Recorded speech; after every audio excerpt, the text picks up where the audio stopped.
Good afternoon, everyone. Thank you for coming. I am Brooke Clement. I am the director here at the Gerald R. Ford Presidential Library and Museum, which is part of the National Archives and Records Administration. It is my pleasure to welcome you and our esteemed guests this afternoon. We're really excited about this. I will say before we continue, can you please ensure that your cell phones are turned off or are on silent? I would also want to truly thank our wonderful partners at the Gerald R. Ford Presidential Foundation, and as well as your continued support of this library and museum.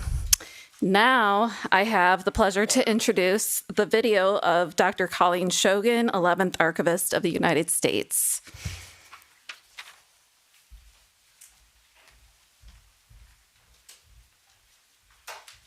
Good afternoon. Welcome to the Gerald R. Ford Presidential Museum. I wish I could be there with you today for what I'm sure will be an exciting discussion of Betty Ford's 50th anniversary as First Lady of the United States. 40 years ago, Mrs. Ford inaugurated the field of First Lady scholarship right here at the first conference about this important yet often overlooked position. Scholars and journalists are only beginning to scratch the surface to understand the role of presidential spouses. As more information is gleaned about the role these women have played, I am convinced that many histories about presidential administrations will have to be rewritten. Emphasizing the role of women in our nation's history doesn't have anything to do with politics or partisanship. Instead, it's about telling the most accurate stories we can about the evolution of our democratic institutions. As the Archivist of the United States, I am responsible for 42 locations across the country, including 15 presidential libraries, from Presidents Hoover to Trump. We at the National Archives are proud to partner with groups like FLAIR, who work to promote education and scholarship about the contributions and lasting impact of presidents and first ladies of the United States. Thank you for your presence, your enthusiasm, and your commitment to the pursuit of knowledge. I hope you enjoy today's conference.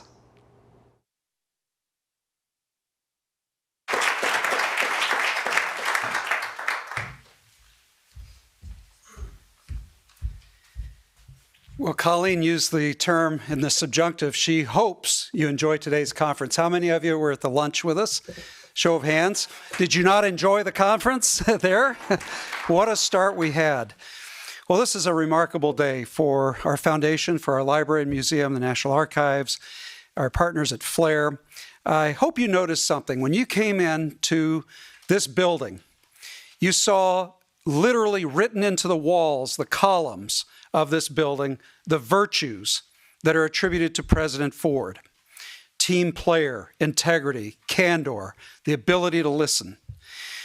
All of the virtues. I took a walk through here yesterday and I looked at all those virtues and I thought, well, these are Mrs. Ford's virtues as well.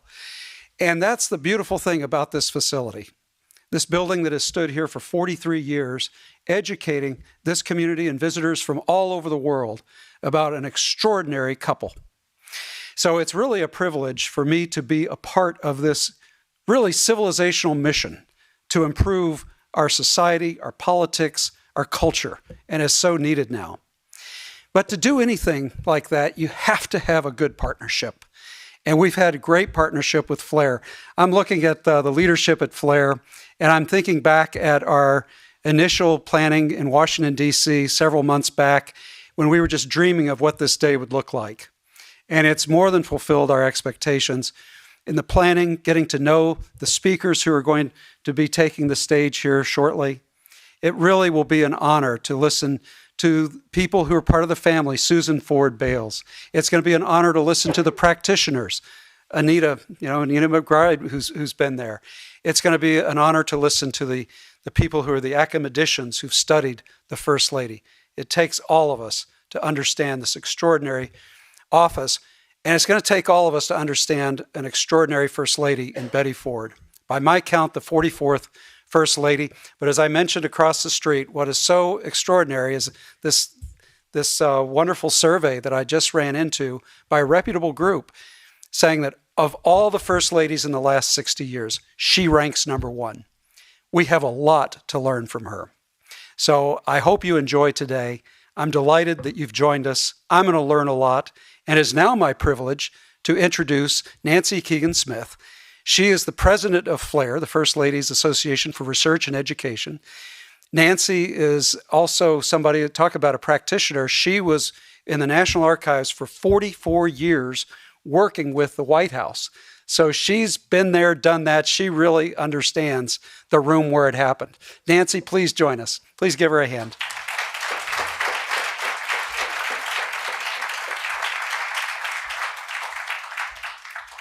Well, first I want to say I was 3 when I started at the archives at the Lyndon Johnson Library, and Gleaves wasn't supposed to say that, but I did start at the LBJ Library and got to know Lady Bird, which was wonderful, and then came up to Washington, D.C.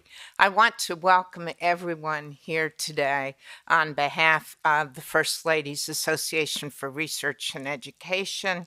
It is a wonderful conference to be celebrating First Lady Betty Ford and her 50th anniversary as First Lady, and the 40-year ago first ever conference she had on First Ladies. And I will say, when FLAIR started talking about our first national conference, there was only one place we ever thought of doing it, which was here. And Gleaves shortened that we have been talking for about 2 years on this conference, but I thought it sounded nice that he said we want to only talking, for several months. I want to thank our co-sponsors, which is the Gerald R. Ford Presidential Foundation, the Gerald R. Ford Presidential Library and Museum, American University School of Public Affairs, who has been with us from day one, and the National Archives and Records Administration. And just a little aside, Colleen is the first woman archivist ever of the United States. So we're very proud of her, and it is due to no small effort on her behalf that the National Archives is FLAIR's newest lifetime institutional member. The First Ladies' Luncheon, which Gleaves mentioned, was inspiring, and so nice of her to come when she did not feel well. And Susan, thank you for hosting those. I have so many people to thank, so I'm going to do it real short. I'm not going to try and make it like the Oscars, but I want to thank Susan Ford Bales. I want to thank Dr. Shogan, Gleaves, Whitney, and Rachel Singlo. They're wonderful partners. Anita, who is, I call her my buddy, and has just been with me every step of the way, and with Gleaves and Rachel on this conference. And all of the FLAIR founders. There were 7 women who actually conceived of this and are the FLAIR board. And there are several board members in the audience. I would like to recognize Myra Gooten, the immediate past president of FLAIR, Diana Carlin, the vice president of FLAIR, and Stacy Cordery, and of course Anita McBride. And I think I've scoped out the board members in the audience. If not, I'll hear about it later.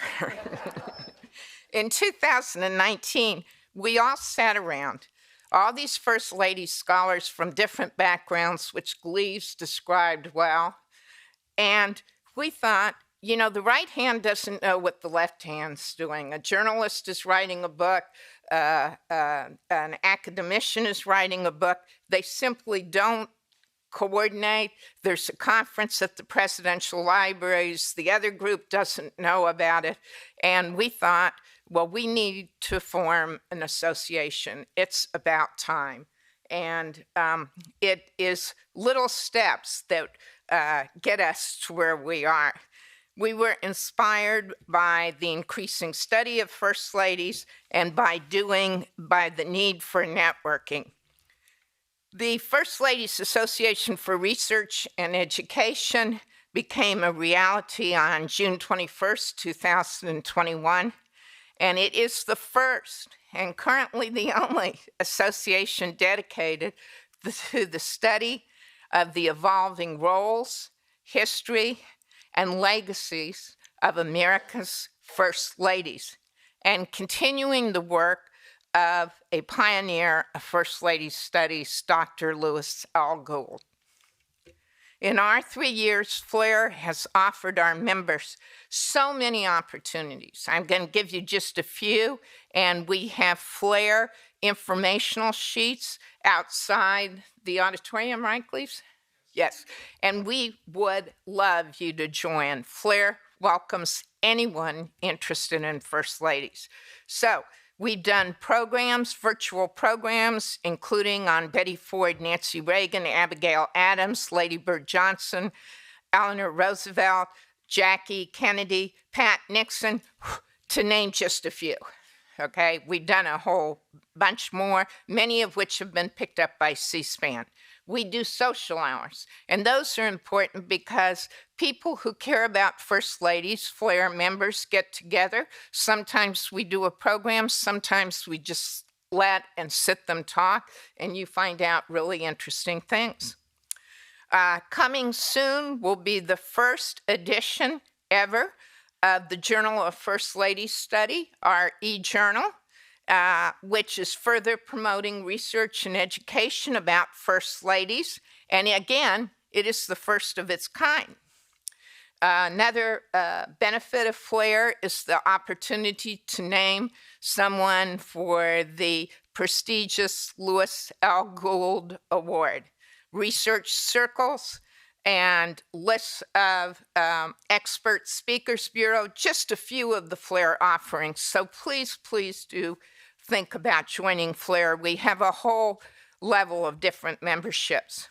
FLAIR has been enhanced by our partnership with our institutional lifetime members, and the FLAIR board members are there, and now we have a wonderful list of institutional members. And the first one, again, was American University School of Public Affairs. The first presidential foundation was the Gerald R. Ford, because I'm showing my age. I went to school with Mike Ford. And so at one of our reunions, I said what we were doing. And Mike said, well, go ahead and write me. And I did. And it took a while for him to respond. But when he responded, he said, absolutely, talk to Gleaves, we're in. You know, so the Gerald R. Ford was the first one. FLAIR members are the lifeblood of our organization, and we really want more members. Our 3-year-old organization is now a leader in examining the role First Ladies performed while in the White House, in American society, and globally. There could be no more fitting place for us to have this conference, and carrying on the inspiration of First Lady Betty Ford, who set her goal for her conference 40 years ago was, and I'm going to quote, "Today we have started anew, and I hope a continuing project. We have set out to look at what the role of the First Lady has been and what direction that role will take for the future." So we are carrying on today your mother's request. FLAIR, with our esteemed co-sponsors, takes great pleasure in honoring and carrying on Betty Ford's vision and request. It is now my pleasure to call up to the stage Allison Jacknowitz, who is interim dean of the School of Public Affairs at American University School of Public Affairs. And the thing is, Allison is so important because AU, School of Public Affairs, and the First Ladies Initiative, which Anita heads up, has been with us from day one. I told Allison when we met with Dean Wilkins, when we were first talking about it, Anita and I started talking, and she goes, "You don't need to say anymore, we're in." So it is with great pleasure I welcome Allison.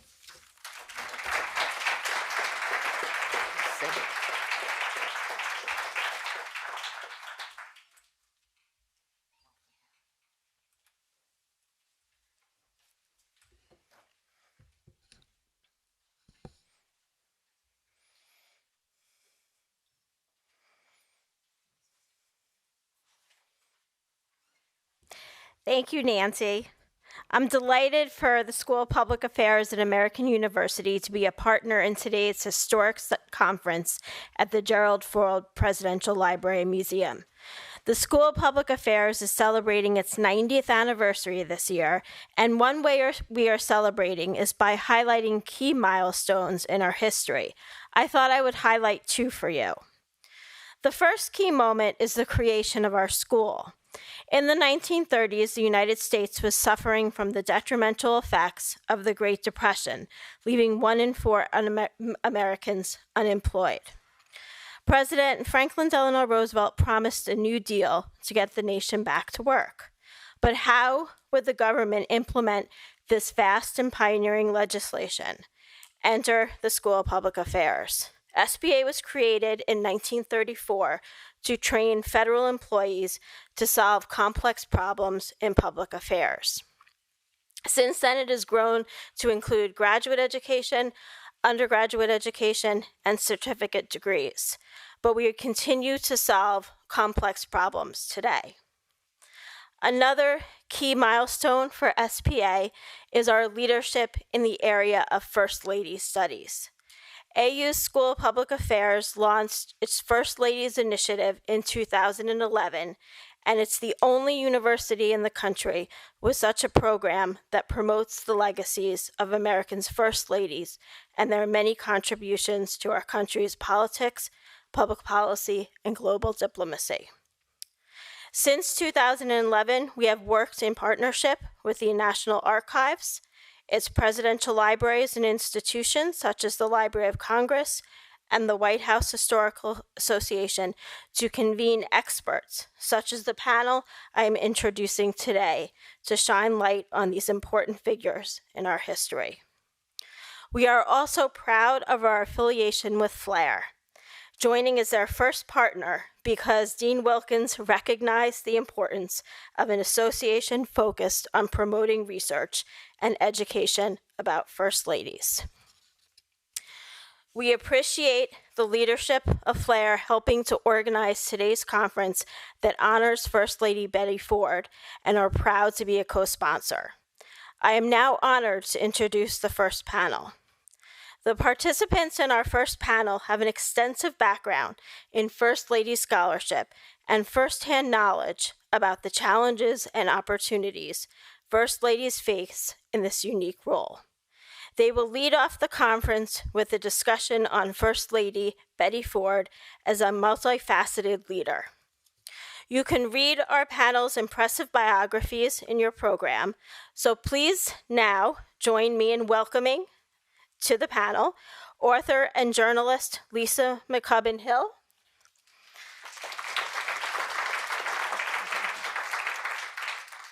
Professor Emerita of Rider University, Myra Gooden,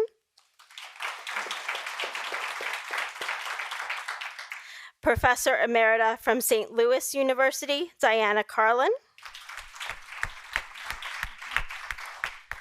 and former press secretary to First Lady Betty Ford, Sheila Robb Weidenfeld. The panel will be moderated by Director of AU's First Lady Initiative and former Chief of Staff to First Lady Laura Bush, Anita Bride.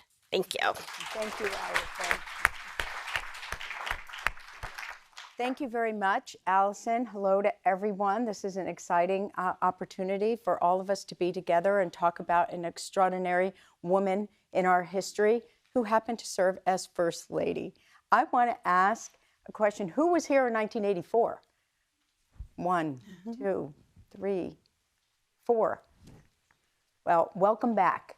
We are really, really thrilled to be able to honor Mrs. Ford's leadership and extraordinary vision in having a convening of this type to talk about First Ladies, their lives, their legacies. And so I want to welcome this incredible panel that we're going to talk to today, and everybody has a different role to play on our panel.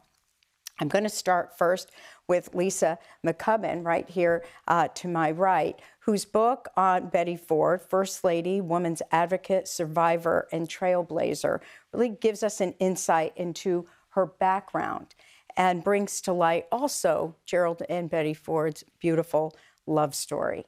So what I want to talk to Lisa about is the personality and qualities that Betty Ford brought from Michigan, right here from Grand Rapids, to the White House. It's an inspiring story of a Midwestern girl who came onto the world stage and into the White House under the most extraordinary of circumstances. I'm going to read a quote to you first, Lisa, and ask you to respond. So this is from Mrs. Ford. I don't feel that because I'm First Lady, I'm very different from what I was before. It can happen to anyone. After all, it has happened to anyone. Lisa, can I ask you to say, what did Betty Ford mean by that? Well, I think she meant, here she was just an ordinary girl who grew up here in Grand Rapids, Michigan, and found herself in the White House. Mm-hmm. And I want to take everyone back to 50 years ago. In 1973, Richard Nixon was president. Spiro Agnew was vice president. There were some hearings going on into Watergate, looking into a potential cover-up by the president. Separately, there was an investigation into the vice president about tax evasion. Mm-hmm. That was all going on. And Jerry Ford had told his wife, Betty, he was going to retire. And he wasn't going to run again for Congress. So she was getting ready for her husband to retire. Well, what happened was, in October of 1973, Spiro Agnew resigned. He admitted to failing to report $29,000 on his tax returns. And so Richard Nixon had to appoint a vice president. And he appointed the best man for the job, Gerald R. Ford. And so suddenly, here's Betty Ford as second lady. Well, 10 months later, Richard Nixon resigned, as we all know. And then overnight, Betty Ford is first lady. So in the span of 10 months, she went from being a congressman's wife who thought she was getting ready to retire, and now she's first lady in the White House.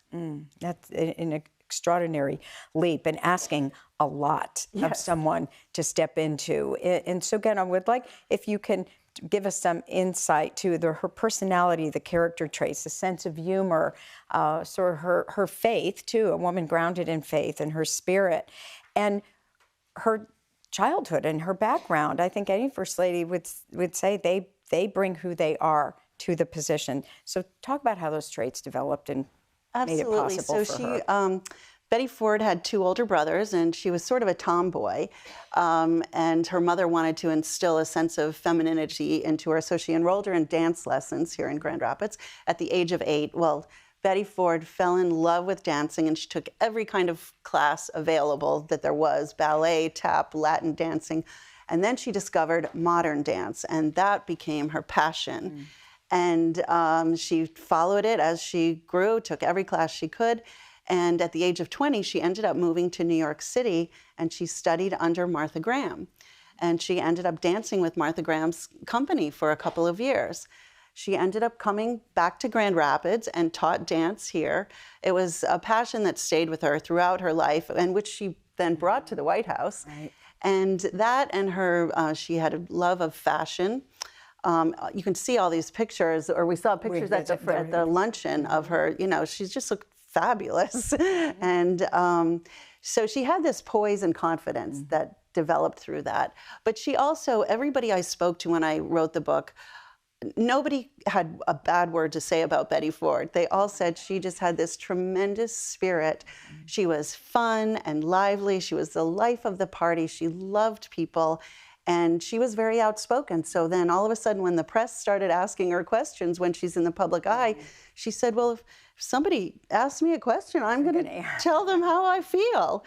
And when she went into the White House, she told Jerry, you know, okay, I'll go to the White House, but they're not going to change who I am. She was 56 years old, and she said, if they don't like me, they can just kick me out. So Well, always she had some zingers. and exhibited an independence and an adventurous streak really throughout her whole life. There was an example you talked about in your book that I just found so remarkable, and it's just fun, and I wonder if you would share it.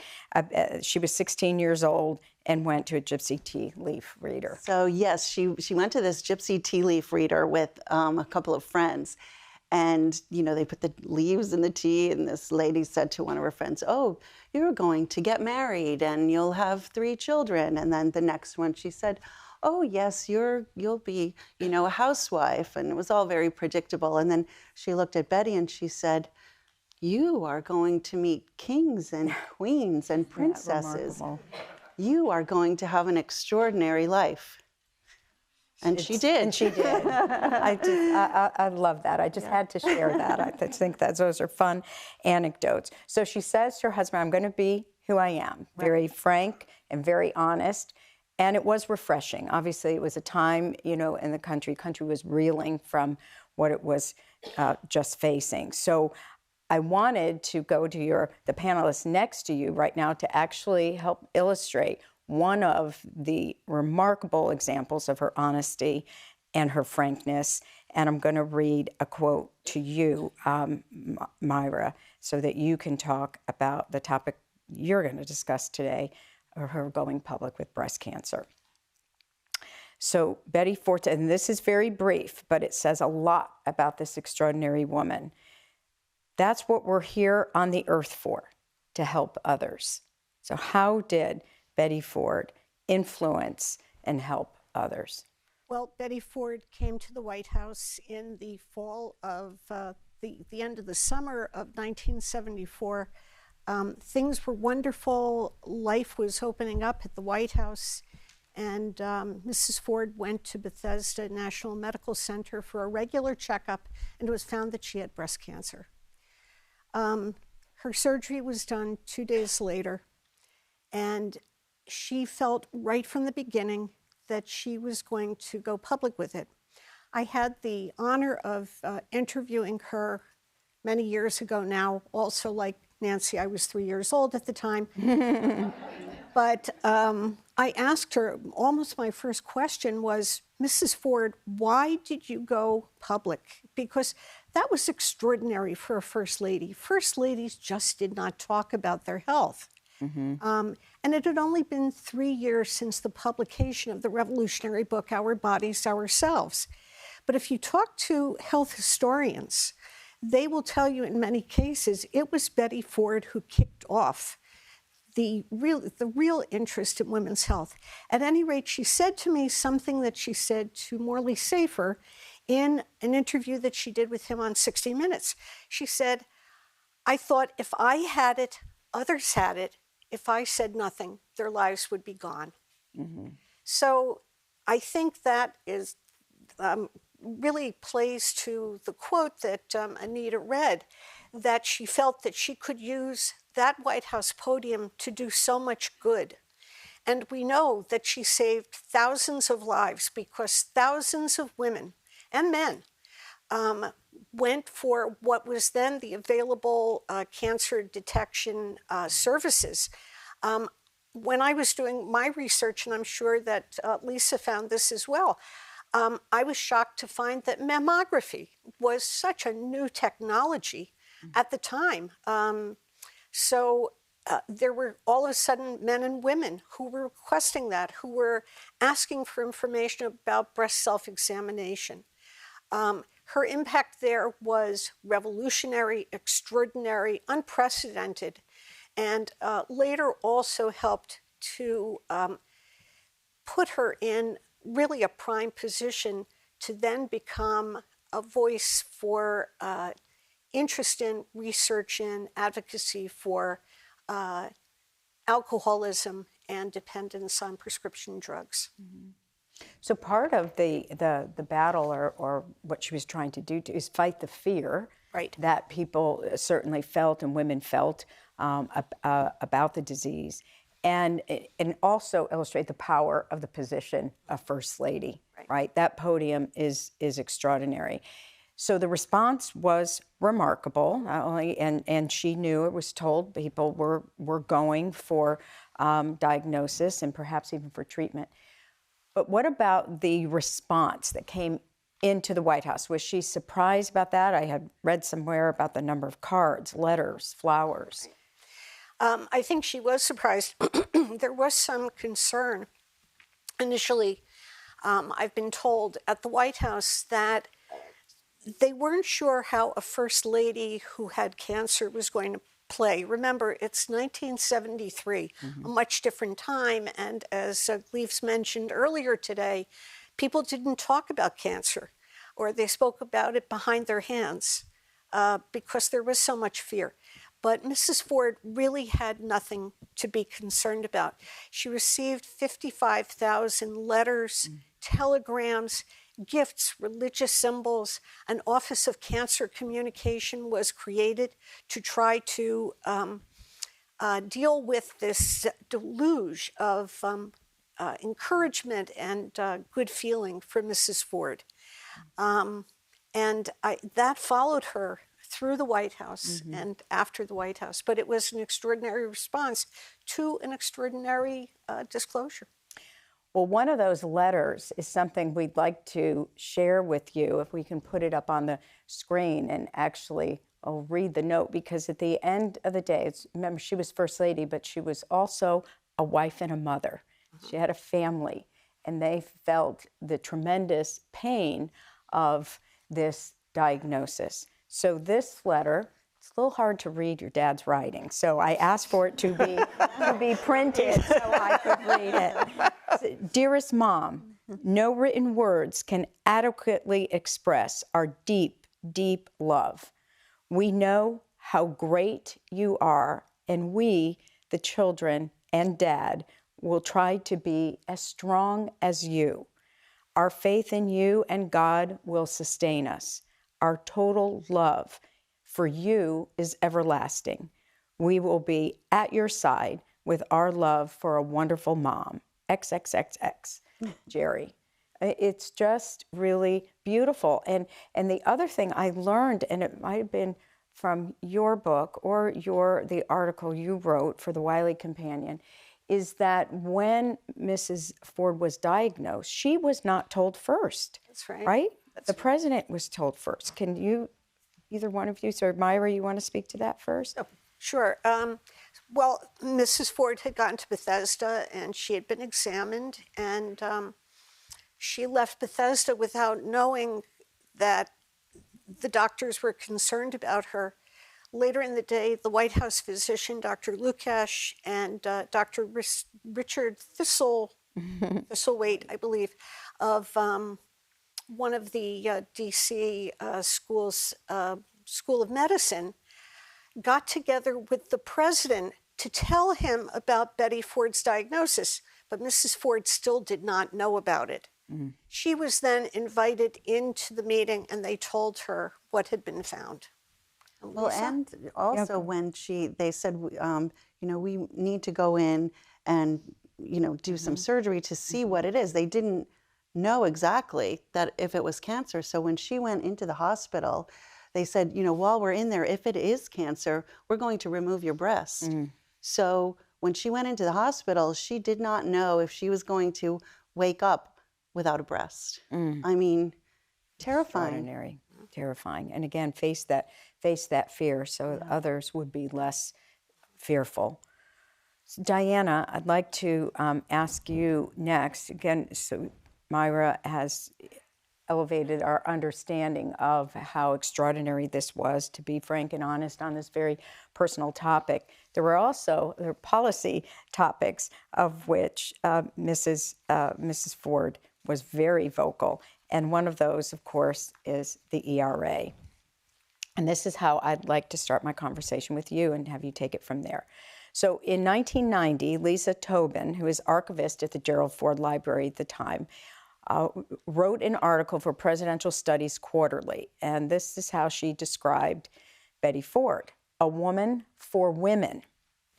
And she described how she changed from a young congressman's wife, Lisa, as you talked about, who believed politics should be left to her husband, to a first lady who by 1975 was speaking out for millions of women of her generation undergoing historic change.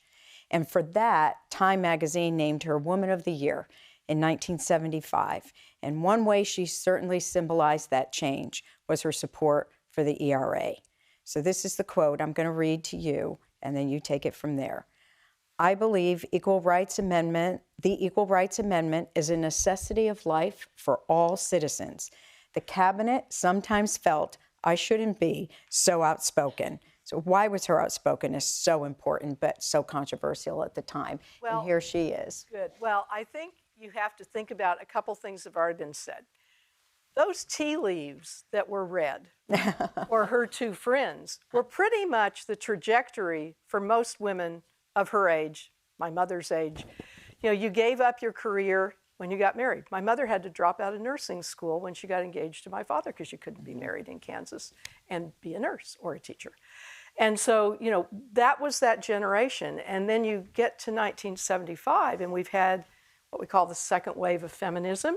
You know, Betty Friedan, Gloria Steinem, you have women burning bras.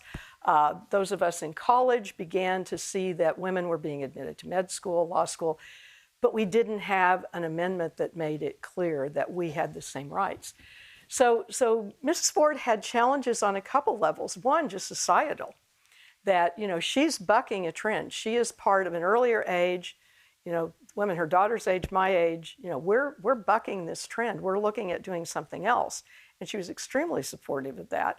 I know she represented, you know, the view of my mother and most of the mothers of my friends who were in college. But also she's bucking a trend for first ladies. Mm-hmm. You know, and, you know, Myra, what you said about telling the husband first, it was 1974, during the Nixon administration, before women could have their own credit. Could have their own credit card. And I mean, I remember getting my credit card in 74 and being very excited about it. And my dad had to sign on to my first bank account. So, you know, this was a huge change. And first ladies have always been idealized. They're supposed to be the ideal American woman. And up to that point, first ladies had kind of stayed behind the scenes. Lady Bird Johnson got a lot done on the environment, but she did it behind the scenes. Pat Nixon also supported the ERA. But she didn't campaign the way Betty Ford did. So you have this real clash of worlds happening in 1975. And you have, you know, feminism coming to the fore. People aren't really sure how this is going to affect anything.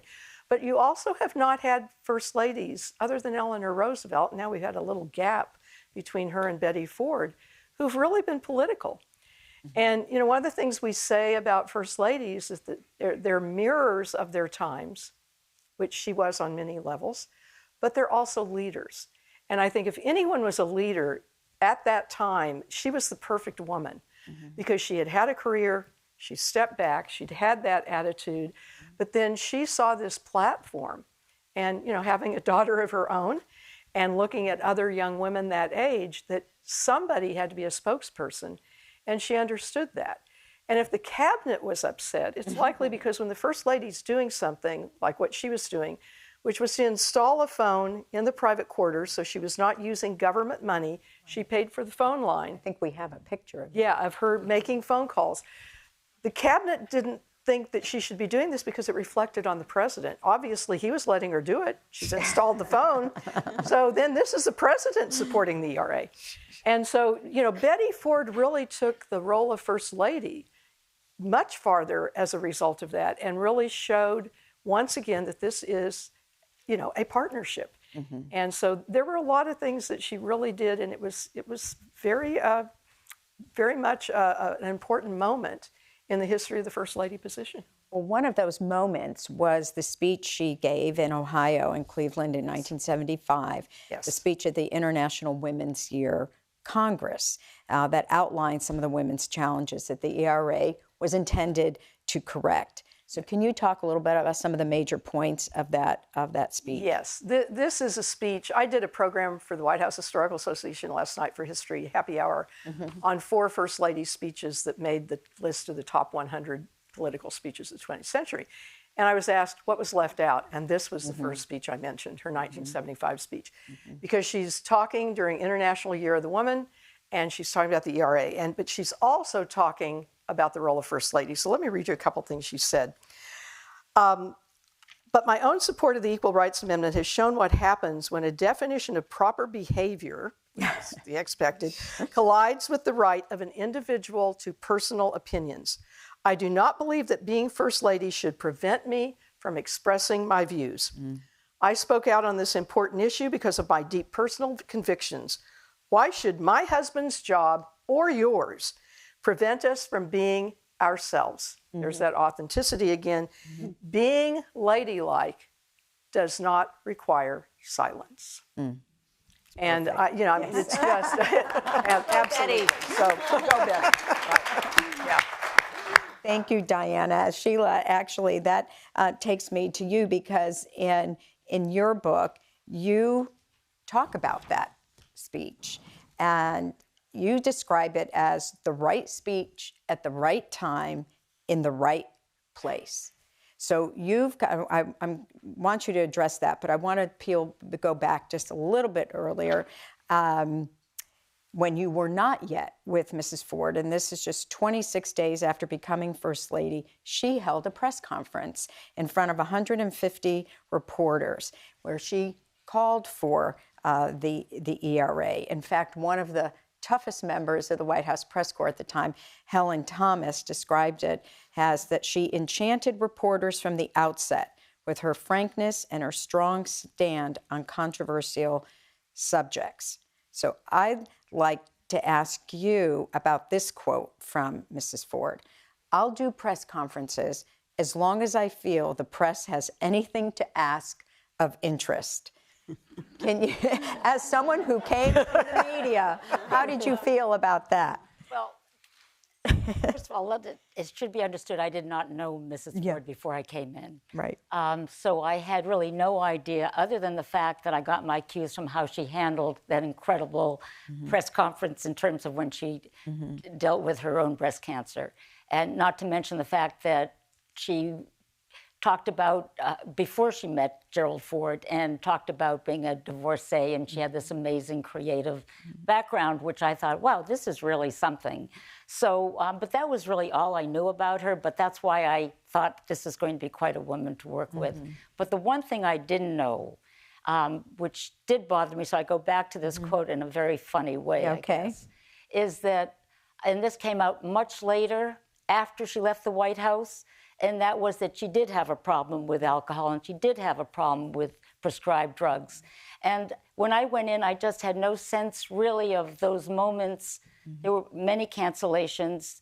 There were times when people would ask me about her slurred speech, about other, and I just didn't know. I didn't know. I just knew this is an amazing woman, that was it nerves, was it this, was it that? So when you talk about the press conferences, there were no press conferences. I mean, maybe occasionally at the right moment it was how and when, but it was really baby steps, really getting to her speak on the ERA. She had to be established first. I turned down hundreds and hundreds. I mean, she was a popular figure. She should have been. She was an amazing, amazing woman. But press conferences were out of the question. There were too many times we had to cancel, too many times that people questioned behavior.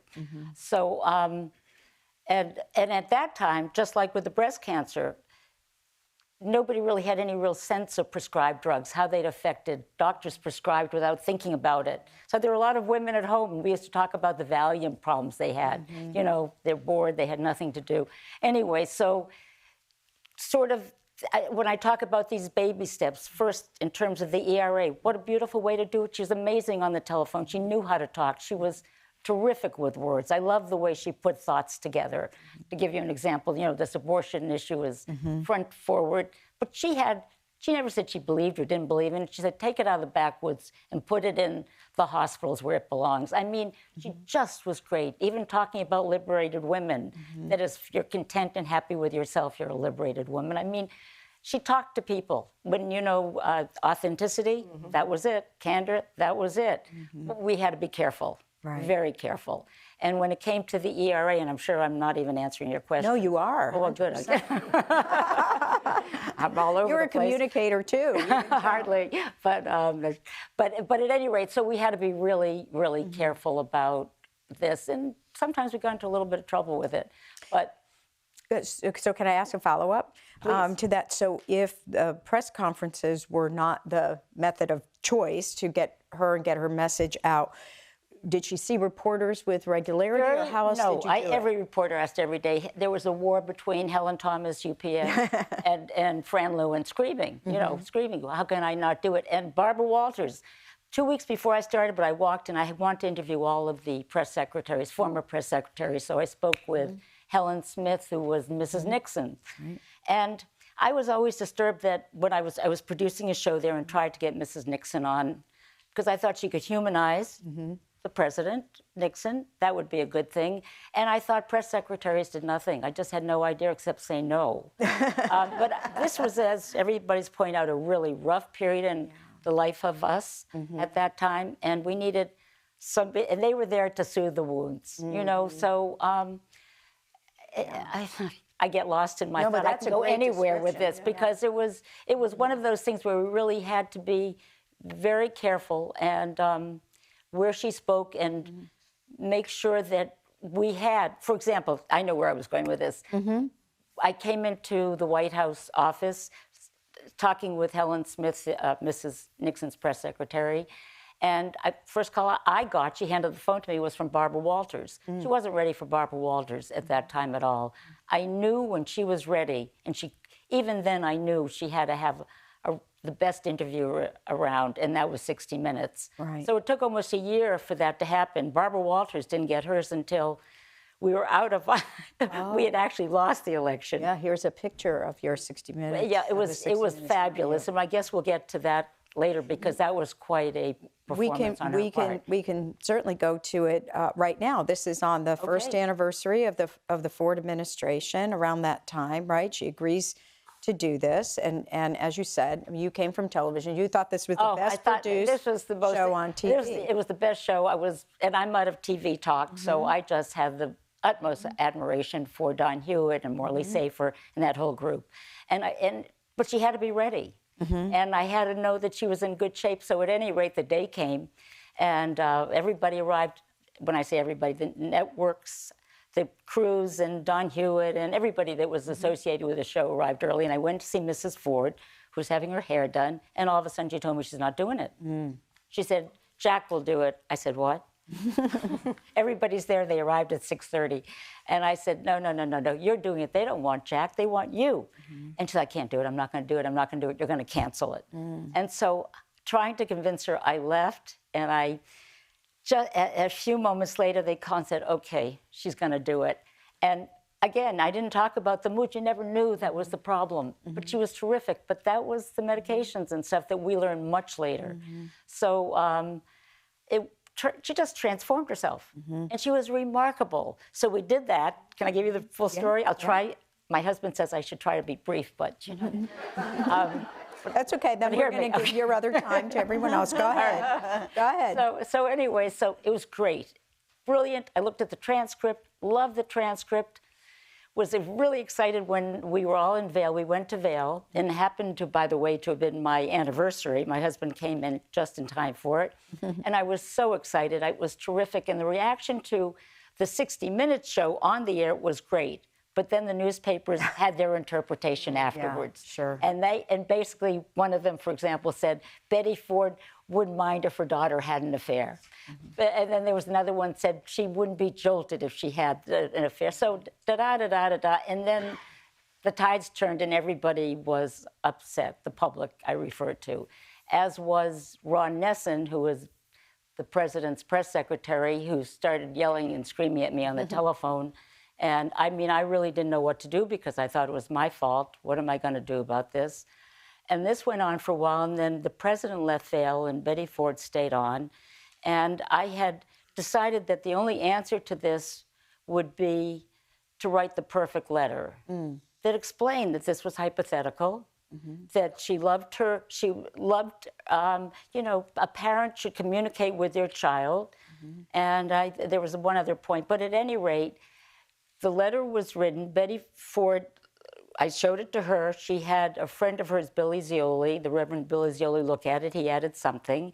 It was sent out, and to this day, what is it, almost 45, 48 years later, I still remember this woman's name.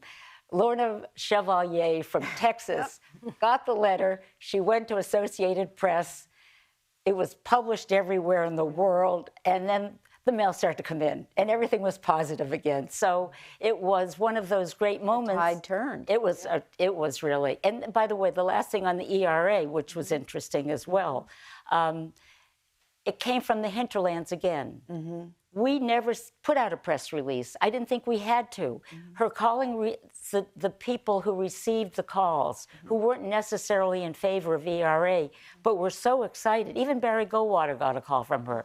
And she but she was brilliant on her point. So that's a long answer to a short question. No, it is a great answer. Anita, gave a great prescription. We might want to clarify who she was calling. Yes. Remember, once Congress has the amendment, it has to go to the states for ratification.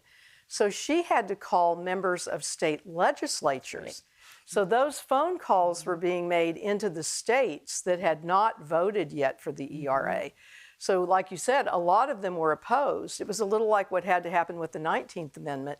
You have to get all those states behind it. So she's calling into state legislatures to get the legislators to pass it. But just in case people don't understand, I checked this out first also to make sure that, because I knew we'd get a lot of people saying she's not allowed to call individual. But this was states it was a national amendment. So. Yeah.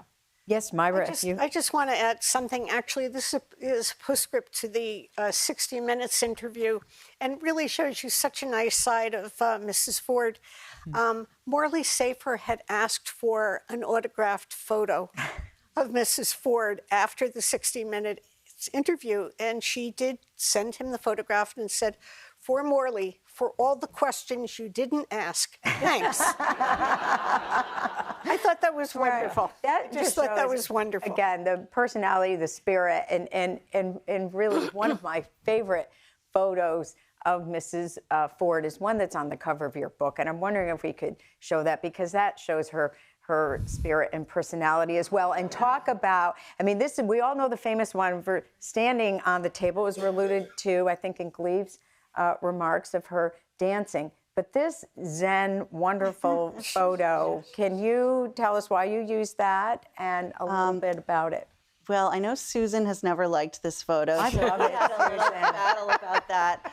But our publisher had the last word. And so, we searched and searched for the perfect photo to put on the book cover. And, everybody knows the dancing on the cabinet table. And I was doing my research and found that you can look at the contact sheets, David Kennerly's contact sheets of all the photos he took. Sure. And so I went and looked at them, and I realized there wasn't just that one photo of her dancing. She did a whole bunch of other poses in there. And so I found this, and it just, framed perfectly. And to me, it shows her spunk. Yeah.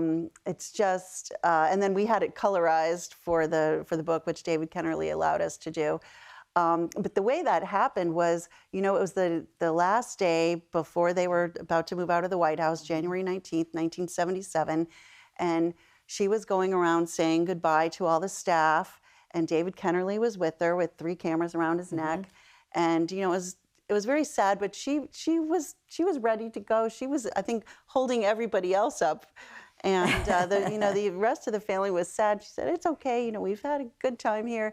And she walked into the cabinet room and she said to David, "David, I've always wanted to dance on the cabinet room floor." And he said, "Well, Mrs. Ford, this is your last chance. You're moving out tomorrow." So he said she took off her shoes and leaped up there and started posing. And I love that. it. And the picture, sorry, that picture of her dancing on the cabinet room table didn't come out in the press until years later. And David published a book, and he showed it to President Ford, and he had never seen it before, and he wasn't too happy about it. Well, that actually, because I wanted to ask about that because this directly sort of correlates to the East Wing versus the West Wing, and which I want you to speak to a little bit, Sheila. This is truly, obviously, the West Wing domain. This is the president's domain, and to see the First Lady sitting there. You mentioned a little earlier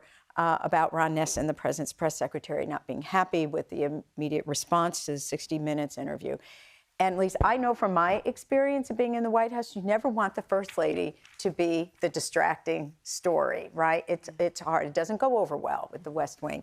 Can you talk a little bit about the East Wing, West Wing relationship and how they began to understand what the asset that she was, right? It took a while to understand what the asset was. They really wanted nothing to do with the East Wing. As far as they were concerned, I mean, there was like a Cold War going on. They just wanted the First Lady to pour tea and not make waves. You know, just do your thing, be the wife. And that wasn't going to happen. And it didn't happen. But it was really interesting to me. I would handle all the news. Everybody was always asking, what's wrong with her, you know, when things happen. And the press would always say, thought it was her, the cancer coming back. And of course, no. So it's any excuse I could give other than anything. Well, she's had a lot on her schedule, whatever it may be, something above and beyond that, so that we didn't talk health. And then I remember this one occasion when she went to Bethesda Hospital, Naval Hospital, to have a checkup to make sure that she was okay regarding the cancer. It was decided that Ron Nessen would take over this important issue now, really, having no understanding at all of how it had been handled, how it should be handled. And that was about the only time they intervened, except for the fact, once she became terribly popular because of the ERA, essentially, they decided that she had a campaign, which I thought was a really bad idea because of the pressure that was too much, and it was not good for her. So we had this running problem, and she turned into, you know, the way I used to put it was that I wanted her to be Betty Ford, not Mrs. Gerald Ford, doing his thing in his style. And what happened when she went on the campaign trail, basically that's what happened, that she had to sort of succumb to being what the podium princess, I don't know what else to say, but the wife. And the pressure of all of that did take a toll on her. So it presented a lot of difficult situations for her and for me in terms of... She was so popular. People so popular. But she was relatable. But it took a toll on her health. It did. I mean, I think that was what was so refreshing, and people... But that wasn't the campaign, though. But the campaign was a little difficult. Then people really started to question from mail and everything else. How come?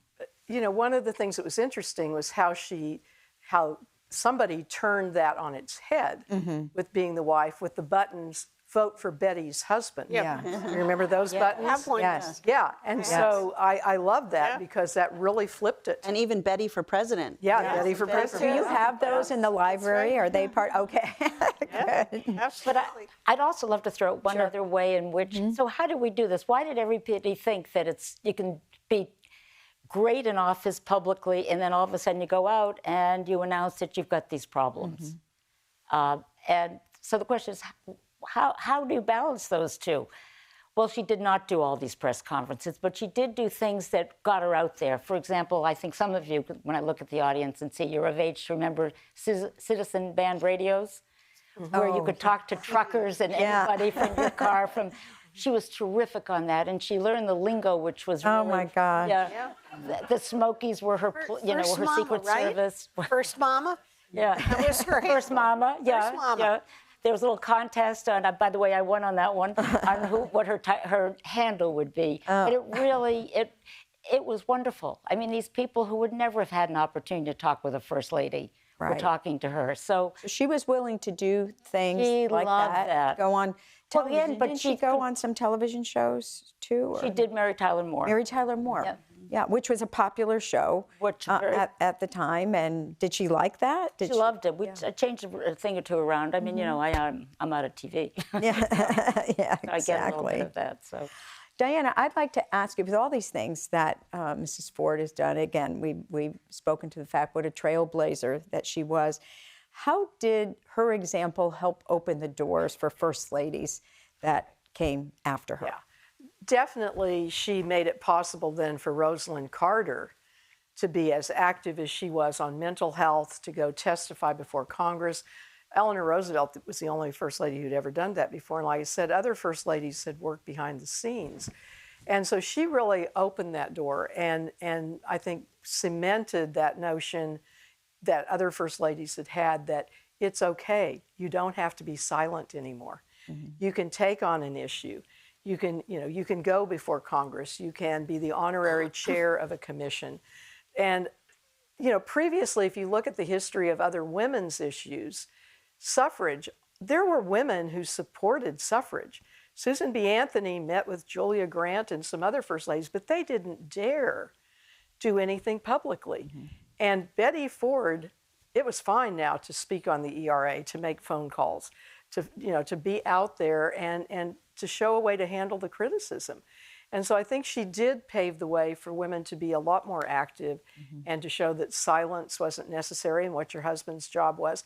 And what that also did, this is an unusual position. It's not constitutional. There's no law setting it up. Mm-hmm. It's sort of grown from when Martha Washington showed up in New York, our first capital, and George says, oh, by the way, we've got all these things scheduled for you.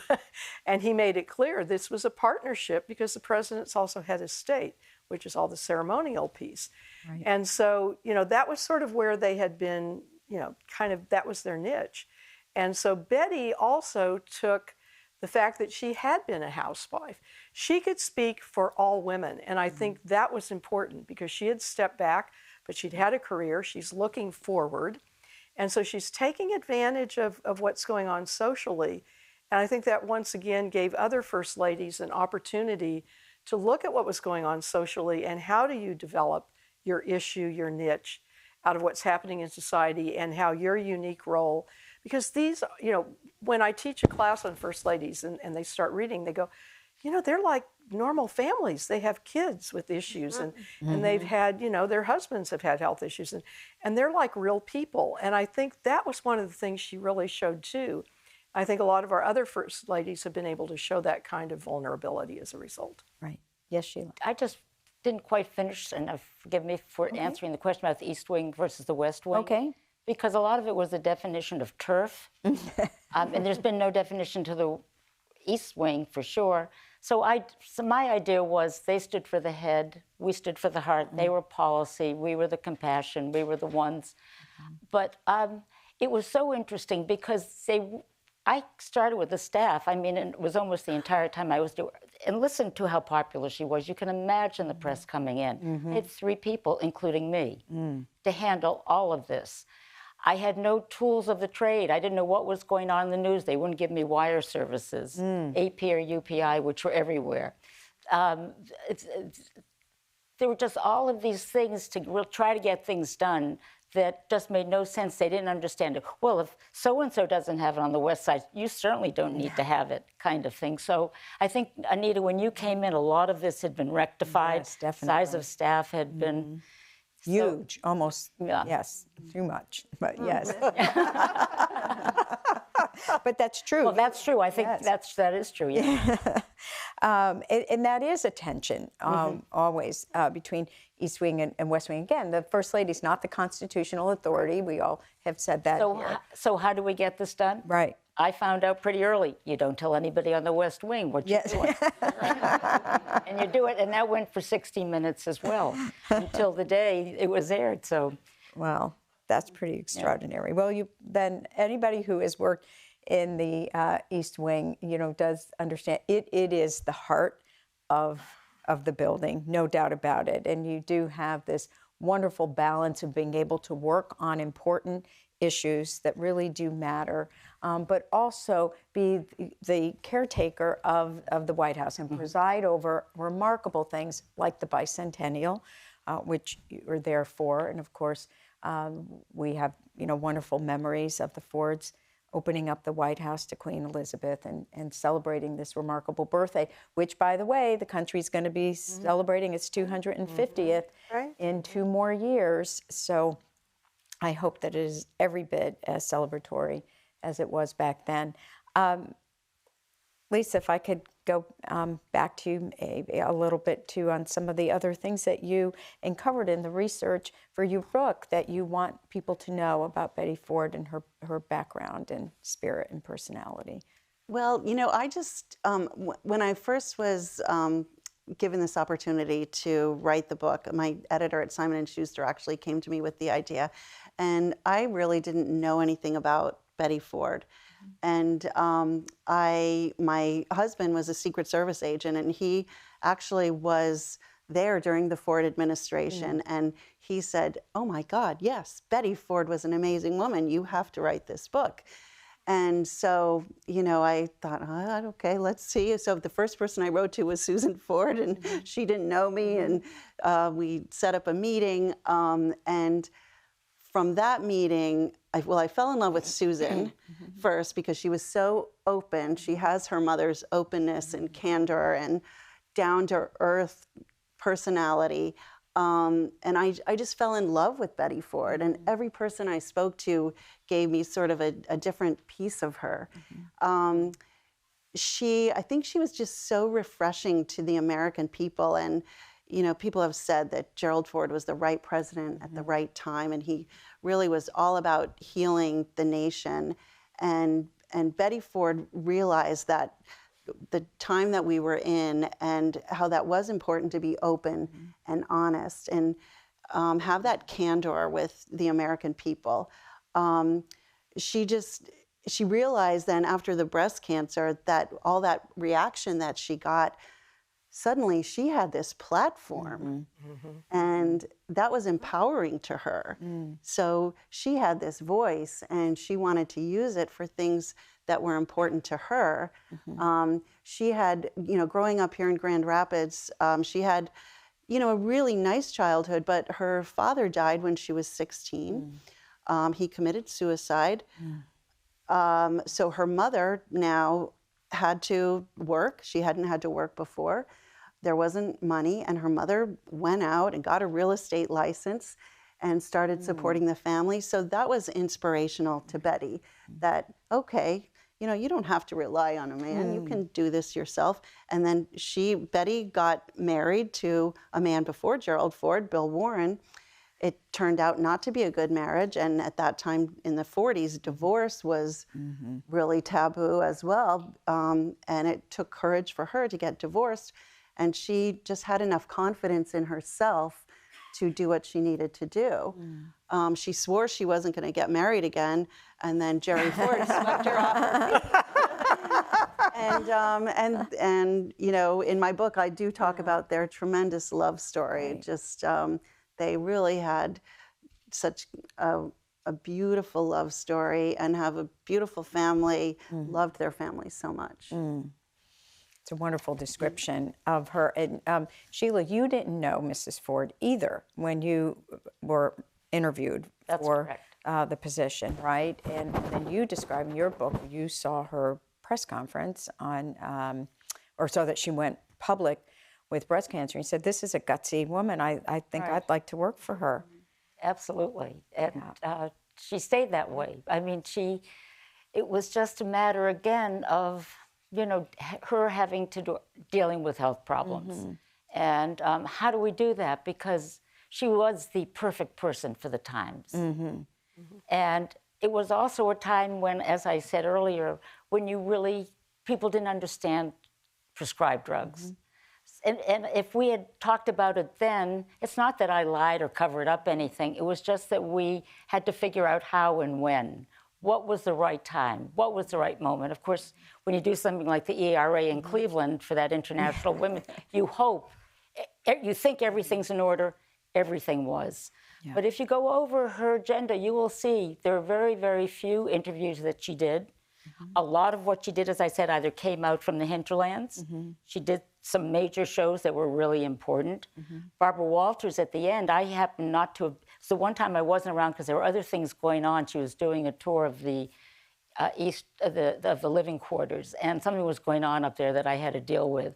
So I missed that part, but I wasn't really on top of it even until very recently when Barbara Walters died, and the New York Times had an obituary about how the one thing that she left, that she edited out of one of her shows, out of that show was, or I don't even know if she ran it, but she said that, in fact, she said she didn't, was because Betty Ford was not doing well. But they didn't even talk about it. She said today she would have done that. Yeah, because people do talk about these different level things. of respect. Different I times. think, But that then. she was able to, in a sense, people still knew her. I mean, so this was, and set this legacy, which of course, her major legacy is the Betty Ford Clinic, which she was able then to do. So, Ira, you wanted to add? Well, this Yes, sort of Ford speaks to, again, her sense of candidness and who she was. As I was speaking with her, she was very critical of Rosalind Carter, who was then in the White House. And Mrs. Ford said to me, she isn't doing enough for ERA. And I was taping the interview, and I said, Mrs. Ford, perhaps I should turn off the tape recorder. And she said to me, oh, don't do that. I'd say it to her face. Okay. Yet they developed an incredible relationship, right? They were together on the stage for the... for 1984 when you were here. And what I thought was remarkable that they did 2 years later, in 1994, the two of them went to the Hill together to testify as the healthcare reform was being debated in the Congress under Mrs. Clinton. And the two of them were together. I think, again, that's the power of this position of First Ladies. It really transcends politics. And yes, go ahead. Can I also just of course. Quickly talk about the fact that, once again, there was all of this good feeling for Mrs. Ford that was engendered by her being candid about the breast cancer. And now they're out of the White House. And she makes the statement that she is addicted to prescription drugs, later on that she's an alcoholic. And that experience with breast cancer gave her the agency, the strength to be able to address those issues. And she was so tremendously effective with the Betty Ford Center. Again, I couldn't agree with Anita more. And Sheila, that is her legacy. But her work in the White House also is a wonderful legacy. Without a doubt. Diana. Well, and moving women forward, about a month or so ago, the Nixon Library and Foundation did a half day. Anita and Nancy and I were part of that, and other FLAIR members, on women in the Nixon administration and the 1974 law that got credit. But it was more than that. The commission that happened, remember, Title IX happened during that period. And Pat Nixon was very vocal about wanting women appointed, and Betty picked that up. Betty Ford also was very public about wanting a woman on the Supreme Court. There were women ambassadors appointed during the Ford administration.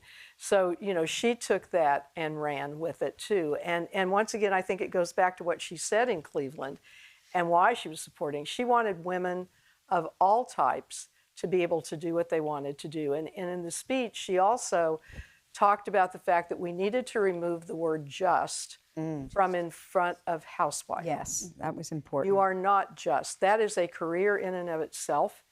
And that really foreshadowed the speech that Barbara Bush gave at Wellesley, where she said women should be able to make choices. And then Hillary Clinton went to Beijing and had the same language, but that language was first in Betty Ford's 1975 speech. And she opened the doors for us to look at women being able to make decisions, to have openness, to be able to choose a career, choose to be at home, and not be criticized for the choices that she made. And that, I think, was very important. One point you mentioned about Mrs. Nixon and supporting more women being hired in the federal government, also had hoped that her husband would appoint a woman to the Supreme Court. Mrs. Ford hoped Oh, for yeah, that she too, said it too, yeah. right? Absolutely, And there yeah. were serious conversations about Pillow that. talk. The pillow talk. pillow that talk, She you know. described, and I would imagine was disappointed. Yes. Of course, when it didn't happen, and I can't remember who. I think John Paul Stevens. I think was named. That's right. Of the Supreme Court. But the important thing is, she used her position and her leverage with her husband to put this topic front and center. Which, And by the way, we yes. still don't have the Equal Rights Amendment. Yes, that's right. We don't. So I think we right. all need to work on that a little harder. Yes, exactly. It's not over. So we have about 4 minutes left. I thought I can give everyone an opportunity with one last question. I'll start at the end here. Sheila, what do you think was Mrs. Ford's greatest strength as a communicator? I think her authenticity, her candor, absolutely. She was so refreshing. That was it. Yeah. And which was then unpredictable. I mean, because nobody would have expected this. So that's what I would put on. And I would also say that her being in the White House gave her the means to be strong when she left the White House and be credible when the Betty Ford Center was opened. So I think they all are one big package and a great tribute to her and an enormous legacy for the world. Great. Thank you. Diana, what do you feel people should know about her leadership? Well, I think this authenticity and credibility. I think one of the things that she had was credibility because she had been there in so many different situations and she was honest. She was willing, also her sense of vulnerability. She was willing to put herself out there and nobody knew really how the media or the public was going to react to suddenly saying the word breast on the nightly news, or talking about cancer, or then later about her addictions, or saying, I may be the president's wife, but I don't have to be silent because the ERA is important for women of my generation as well as future generations and younger women. And so she had that credibility because she did show that vulnerability. She showed the humanness in her own experiences, and she was willing to use those experiences very publicly. Thank you. Myra, as the one person on this panel who was here in 1984 as well, along with the other half a dozen people here, what would you like us to know from your recollection and memory from that moment? Well, in some ways, it's not an understatement to say that conference changed my life because I had gotten my degree from University of Michigan in communication, and I thought I would, after my dissertation, which was on First Ladies, I'd go back to teaching interpersonal communication and nonverbal. And I came to this conference on the advice of my doctoral advisor, and I just remember shaking my head and saying, this is amazing. And I also made I had the chance to meet Dr. Lewis Gould, who is very much the person who helped to develop First Lady Studies. And it really was the beginning of a different career that I certainly never had anticipated. And I always have felt really just great gratitude to Mrs. Ford for having called that conference. And I'm sure there were plenty of people who were shaking their heads saying, why does she want to do that? Really? But I thought it was extraordinary, and for me, it was an extraordinary event. It changed my life. Yeah, it's wonderful. Well, thank you. We're grateful for everything that you are doing to write about First Ladies and help us all learn more. I'm going to give you the last word, Lisa, because I started with you. Well, I so think I'm going to end with you. Betty Ford has inspired so many people in so many ways. She's touched literally millions of lives through the Betty Ford Center, through what she started being open about breast cancer, the millions of dollars of research that brought this to the forefront. It's just, you can't overstate the impact she's had on people around the world. And I think people should just know more about her. So. Yes, absolutely.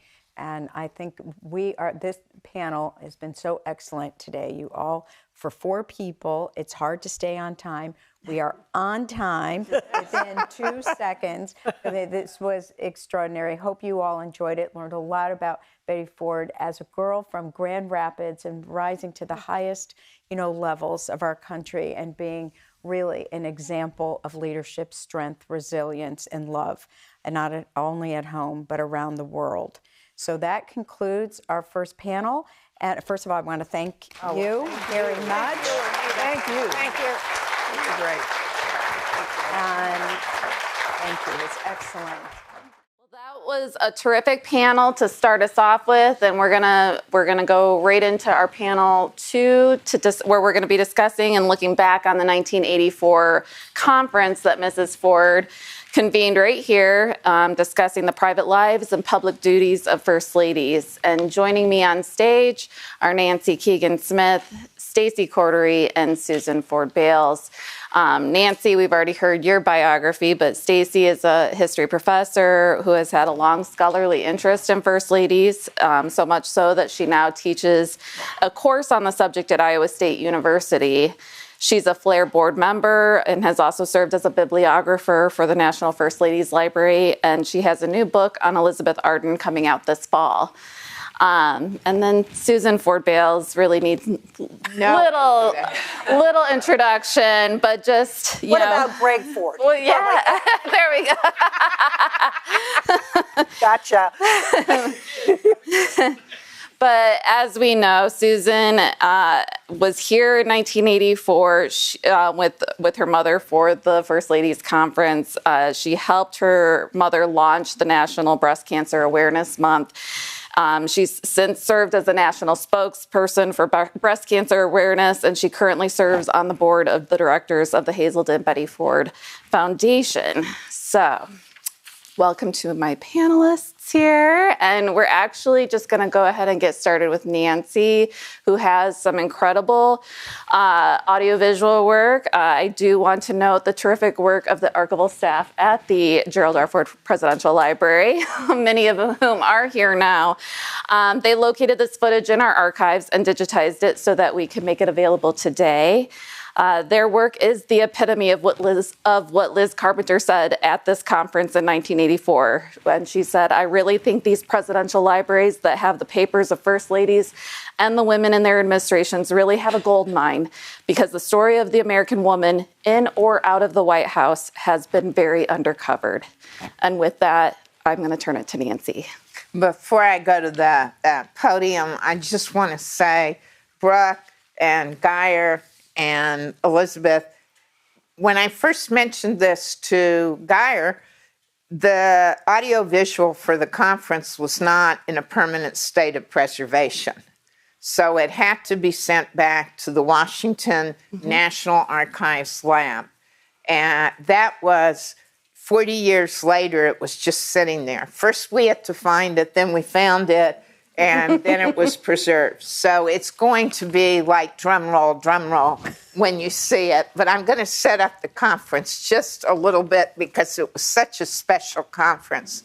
But I'm ever so excited for you to see the actual footage. And this mic keeps going in weird directions. Anyway, April 18th, 19th, and the 20th of 1984, you have the historic conference on First Ladies, which was convened at the Ford Museum.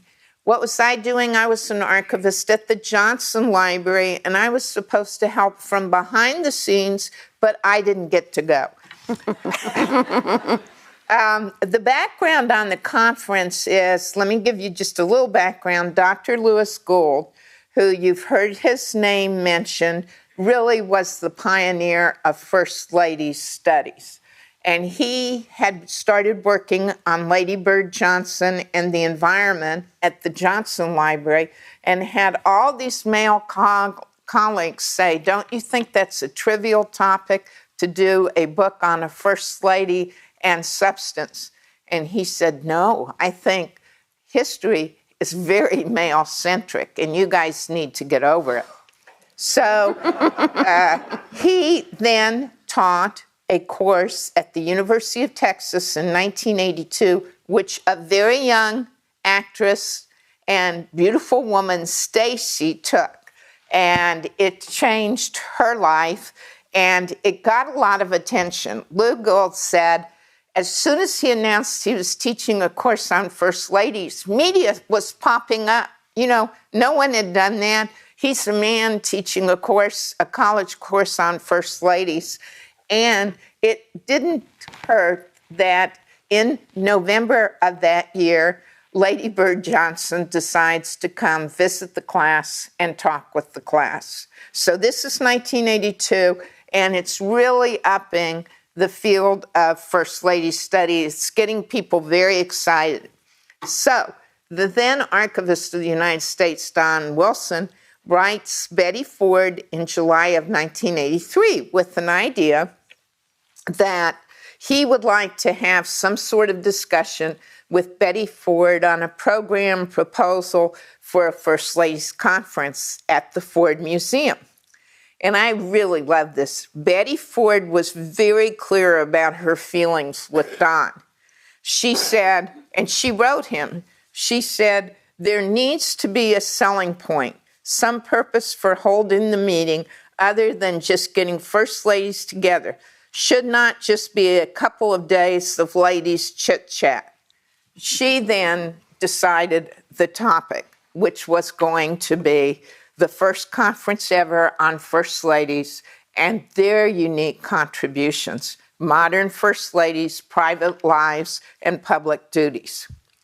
Examining their contributions not just in terms of their husband and the many roles they had to balance as a spouse, a mother, and a First Lady. The planners of the conference called the LBJ Library because they wanted to know if Dr. Gould could handle doing the keynote speech. Well, Dr. Gould was very eminent at the University of Texas. He did 500 lecture classes with 500 people all the time. I actually had him for a lecture class. And so we assured him that, yes, he could be the keynote speaker. So the conference was planned, and he was designated the keynote speaker. Betty Ford invited all the living First Ladies.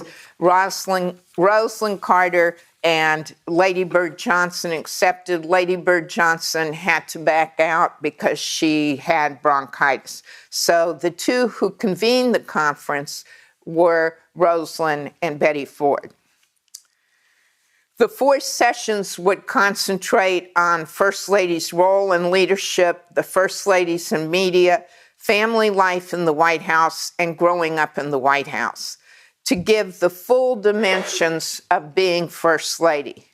In addition to Betty Ford and Rosalind Carter, the panelists included Mrs. Johnson's press secretary, Liz Carpenter, Mary Hoyt, Mrs. Carter's press secretary, and Diane Sawyer, co-host of CBS Morning News, and 2 panels with Lucy Johnson Turbin, Linda Johnson Robin, Susan Ford Vance, and Ellen Seagraves, who was Franklin Delano Roosevelt's granddaughter.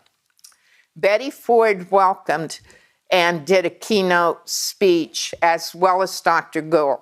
And I'm going to take the liberty of quoting because, unfortunately, the keynote speeches were not filmed. And so all we have are the written remarks from the keynote speeches. Betty Ford clearly stated the conference goal, saying, "Today we have started a new, and I hope a continuing project. We have set out to look at what the role of a First Lady has been and what direction that role will take for the future.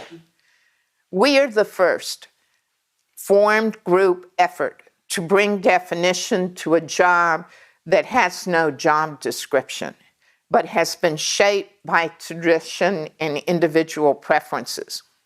I hope our 2 days will focus future attention on what just might be one of the most demanding jobs in the federal government, excepting perhaps the job of the First Lady's husband." Gould's keynote address, for which he received a standing ovation, and I communicated with Gould on all of this. He starts by saying, "This conference is particularly timely because the growing scholarly interest in First Ladies. After too long a neglect and no little mystery, students of the presidency and of women's history are recognizing that looking at First Ladies can offer insights and perspectives on many aspects to American history and society." And then in his closing comments, they're very powerful, and he lowered the boom. He said, "In the most profound sense, the study of First Ladies holds up a mirror to ourselves. And for this male historian, it has also shown the unstated and often unconscious chauvinism about the achievements of women that permeate our society. History and circumstances make it necessary to evaluate First Ladies as helpmates, appendages, surrogates, and partners of the president, but these categories should not be barriers to seeing presidential wives for what they were and are, autonomous human beings with as much claim to the attention of the student of our history as their masculine counterparts. We will only understand the past of our presidents and ourselves more fully when we grasp it in all its richness. A history that excludes First Ladies or the contributions and lives of women generally will be a record that is limited, false, and wrong." So, the 1984 conference facilitated a time for emerging scholars to meet and share ideas. The planning committee for the conference was very clear, set aside tickets to ensure invitations would include high school students, college students, representatives from universities and colleges in Michigan, selected local, state, national official VIP guests, and the Senate, the Smithsonian, and the National Archives. The conference encouraged books and more examination of the role of First Ladies and their importance and the future field of First Ladies study. In my own case, I benefited from the conference because the National Archives was asked to describe where the papers of First Ladies were.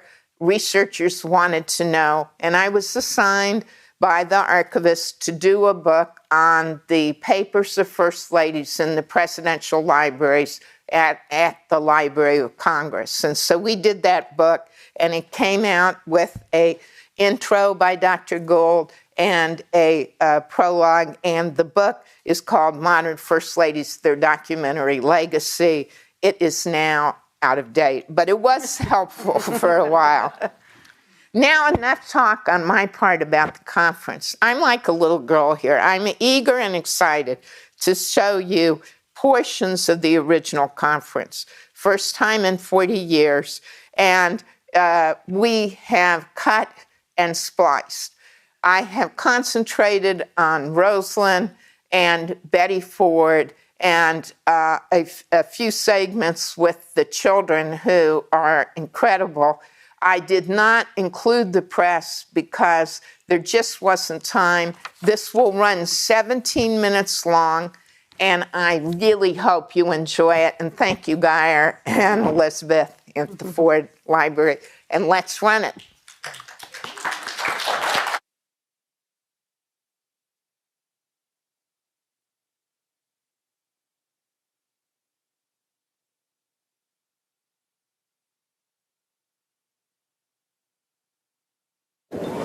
America's First Ladies, living in the world's biggest fishbowl.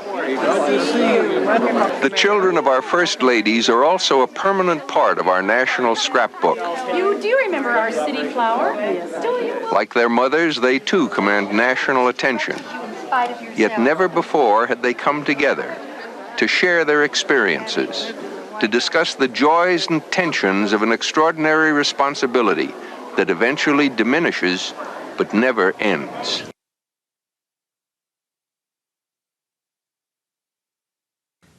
Do you have kind of policy aids in addition to the press office and the social office, or is there a kind of policy-making body for the First Lady? Regular meeting on Monday, and I'm sure every First Lady has at least one weekly meeting to coordinate everything with the complete staff. And policy, as you say, is often some attempt is made to direct what would be best for the lady of the house to get involved in. And that becomes sometimes an issue between the East Wing and the West Wing. Well, I knew what I wanted to do when I got to the White House. And in a campaign speech in Bakersfield, California, I said that I was going to ask the president to appoint a commission on mental health. And when Jim was president, I was going to ask him to do that. And then I went home and told him.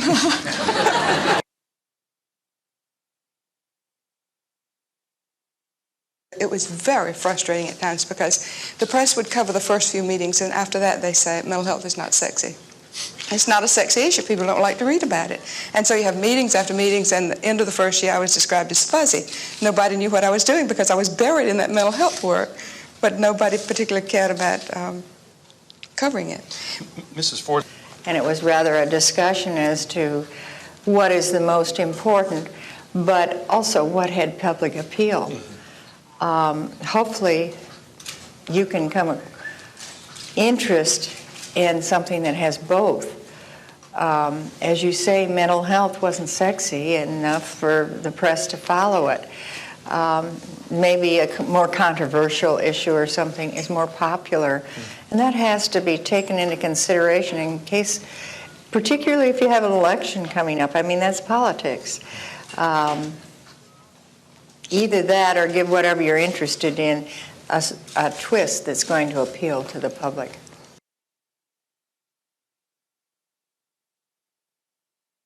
Would there limits on the amount of time you could call on the president to nudge the agency or the person? Well, I mean, even the First Lady, I would assume, can't ask the president to do it too often, or can't. It didn't exactly work that way. We would sit on the Truman balcony, or when the weather was bad, in his study, which was next to the bedroom with a nice fireplace in the wintertime.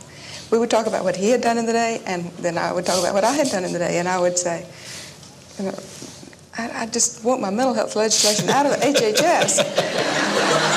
Want it more than anything else. That's right. If we're going to get the legislation passed and get it implemented, we've got to have it. And so maybe a few days later, he would come home and say, talk to Joe Califano about your mental health legislation. I think I made the remark in my book, my autobiography, something about there was a lot of pillow talk. And that's sort of what I referred to, not actually pillow talk, but the office of president is a very demanding one, and it's so constantly demanding that you have to take your time when you can get it. And I found it wasn't at breakfast, and it wasn't usually at lunch, but sometimes at dinner or sometimes in the evening, we sat by ourselves and talked about the day. And it was those times that you had the opportunity to express your feelings, to, in your own little way, I guess, lobby for what you were interested in. And fortunately, we were pretty much interested in the same things. We agreed a great deal on that. I think I was a sounding board for my husband. I was not that much aware of policy other than what the general policy was, but I think as a sounding board in finding out how the public, the general pulse of the public, and I think that was where I was valuable perhaps to my husband. And I think he was valuable to me in telling me how I should go about getting things done, because I had never been particularly aware of, he hadn't been governor, but you know, I think The background was strictly the being in the House of Representatives, and I hadn't gotten to the administrative level.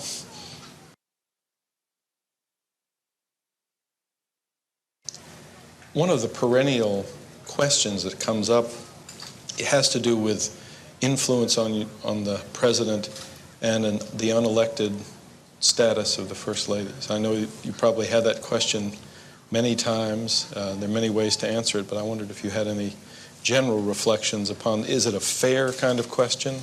Is it an appropriate kind of question, or even a useful kind of question? Does it get at real issues, or does it miss some points? But sometimes I was working really hard trying to get a good mental health program. I was meeting with the counselor to the president on aging, lobbying for the legislation, calling the congressman and so forth for him, for the legislation, working for equal rights amendment, doing all of these things. And then to have somebody say, well, who elected you? Well, nobody elected me, but I was there. And nobody would have liked it if I had done nothing. And so you just kind of, so what? You do the best you can and don't worry about it. I mean, that was my feeling. You're going to be criticized, it doesn't matter what you do, so you do the best you can. But you got those questions, didn't you? Oh, definitely, criticism and so forth. But I think when you're in politics, before you ever reach the office of the White House, which is highest office, you have probably developed, you've had a lot of those too, as far as other things, and you have to develop a hard shell. And unless you have a hard enough shell to believe in yourself and go ahead with your own your own priorities that you believe in, and you have to firmly believe in them enough that no matter what anyone says, that's not going to make you lose faith. You think it through pretty carefully first, because you know it's not all going to be a bed of roses. So before you ever take a stand on an issue, you try to think it through pretty carefully.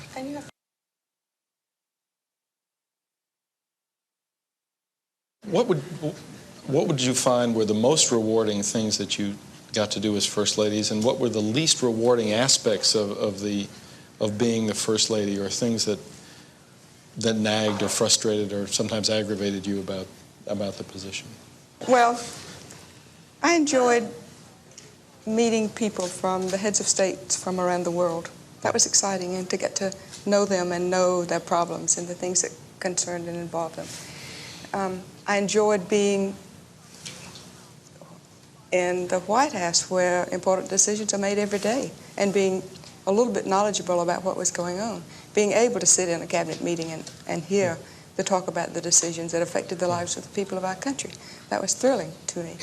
And the hardest thing was reading the morning newspaper. Well, I probably would have said the hardest thing, and I reversed myself, so I pick up on yours, was perhaps trying to make the press understand what you were doing. And that's reading the morning newspaper. So we both, and I think almost every first family finds this, no matter how good a job you seem to feel that you are the preparation, you're trying to give them all the facts and whatnot, but something always slips in there and it gets misrepresented, and you can be quite disappointed. Sometimes you can be very, very pleased about it. I think the thing that I enjoyed probably, and it's hard to say, there were so many good things about it, such as meeting the people from all over the world, and the state arrivals and the excitement of them coming, and the interchange of travel in other countries, and all the tremendous advantages that you just could never have in any other position. But I also think that the ability to have my husband working nearby, where I could look over and I knew that he was there. Now, I knew I couldn't disturb him, but if I really needed him, I could walk over there to the Oval Office in an emergency, in a crisis, and he was nearby, because we had been separated a great deal in our lives. He'd be out of town a lot or not be available. And I felt a real sense of security just in the fact that we were in the same territory, and that was probably one of the nicest feelings, and we saw more of each other there than any other time in our marriage.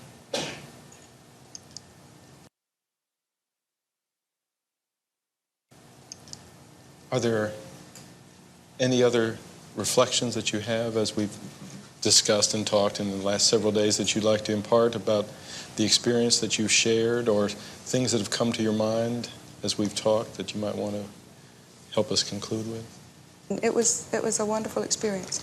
The White House was home, the second and third floor. We had our children there. We had been separated from our children for so long. All but one of our sons and his wife could not live there. And everybody, as I said before, in the family has the same experiences when they go out. So you treasure those times together, and a real warm, close family feeling. And the criticisms come. And so you develop that attitude in the White House. All of these things are going on around you. You're doing the best job you can do. And besides that, you think you're doing a good job and what's best for the country. And all of the hubbub is going on. But you're secure if you're confident in what you're doing.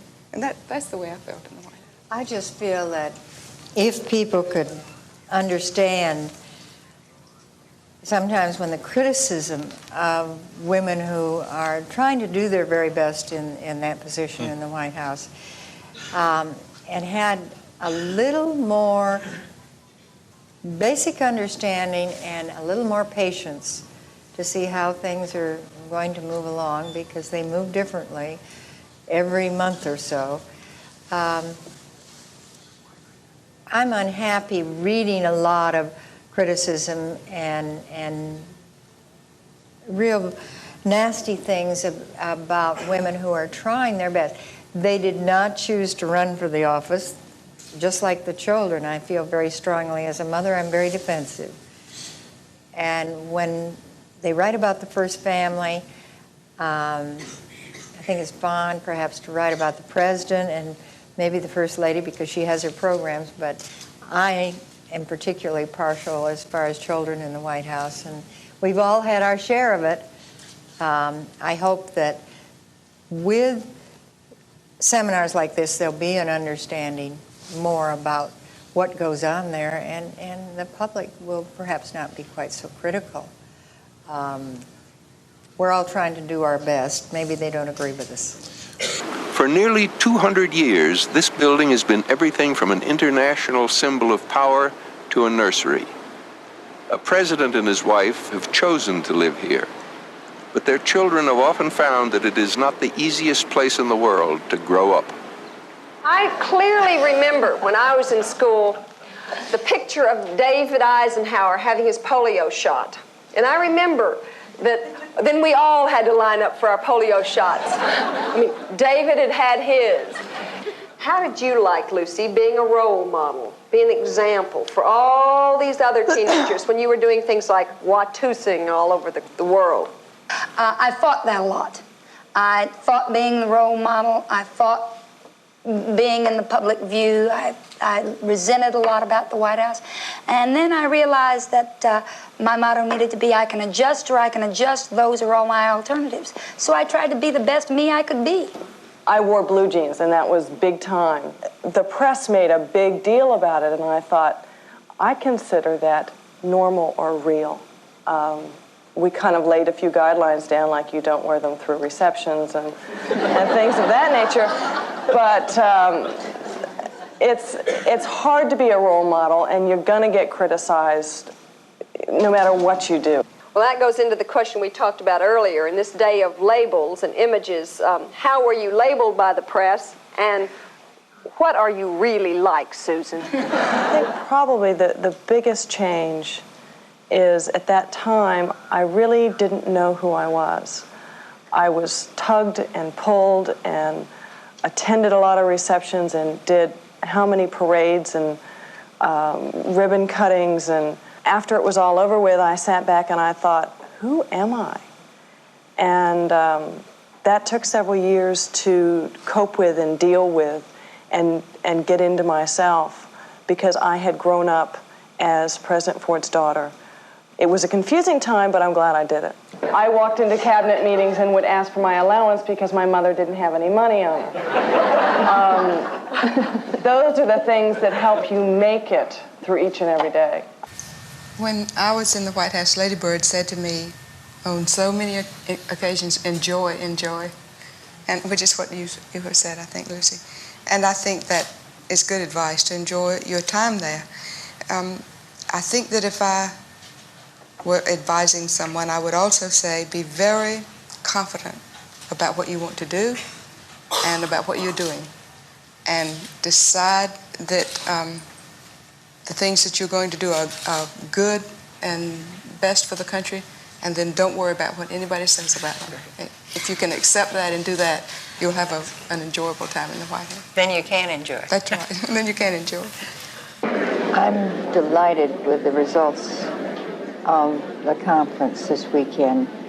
I think that it's opened doors for us to look at ourselves and for the public to look more deeply within the responsibilities and the lives of the people that live in the White House. Also, one thing that I think has been so helpful in this is to share experiences with other First Family members. Talking about it openly and among ourselves also has made, hopefully will make people see that First Families are normal human beings. I hope they realize we're warm and we're human and we're just another family.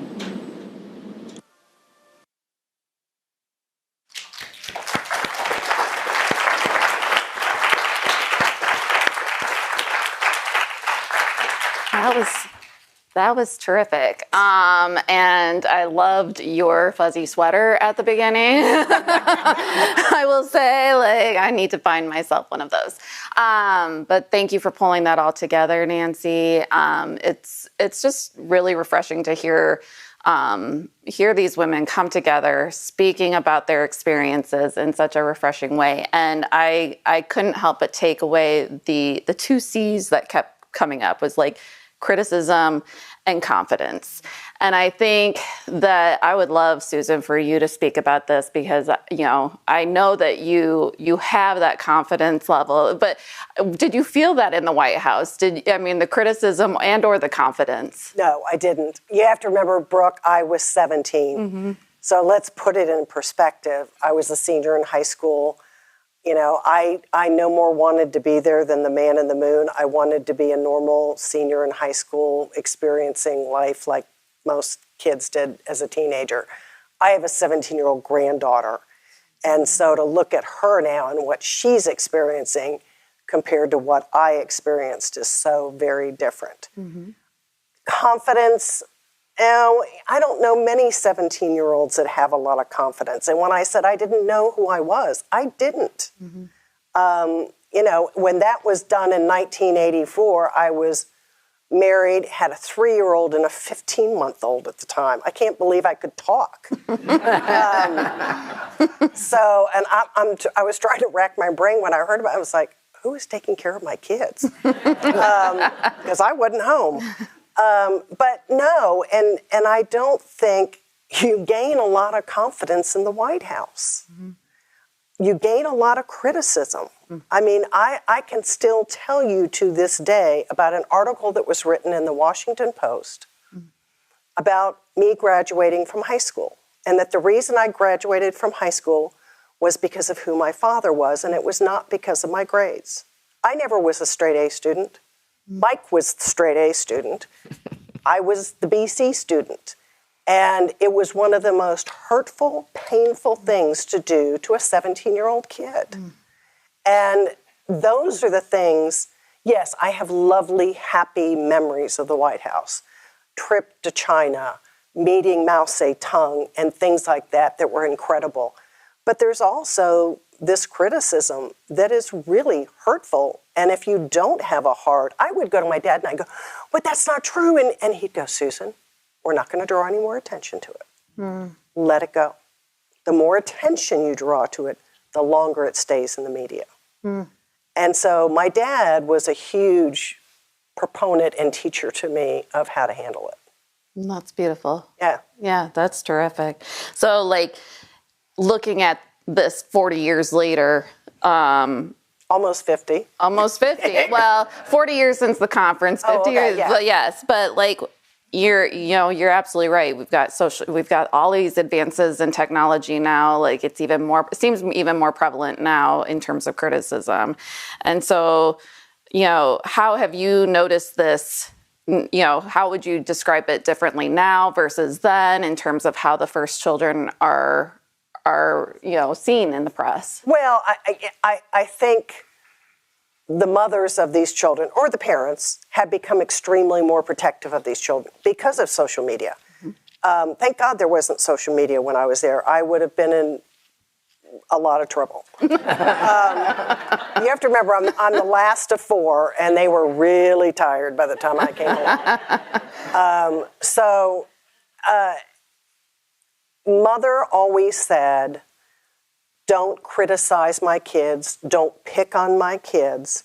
They didn't ask to be here. My brother Mike was in divinity school.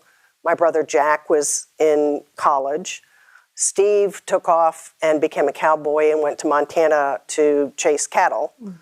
And I needed to finish high school. And then I went to Mount Vernon College in Washington for a couple years so that I could continue to participate in some of the White House stuff, because I knew there was no guarantee we were going to win the election and we were going to get 4 more years. And then I went on to the University of Kansas. So there were things I wanted to experience. The state dinners were amazing. The heads of state that you get to meet. The weekends at Camp David were, the Carters, I've seen more of that footage, and the Carters went almost every weekend. I don't blame them to get out of the limelight and get some of the focus, off of you. But I do feel like I had a somewhat normal, I went to UVA, I went to fraternity parties, I did those things, and that's where I went to Georgetown. And I went to Georgetown. I drank underage. What a surprise! And those things were normal. But if I would have had the social media component, it would not have been. I probably wouldn't have stuck around. I would have changed schools sooner.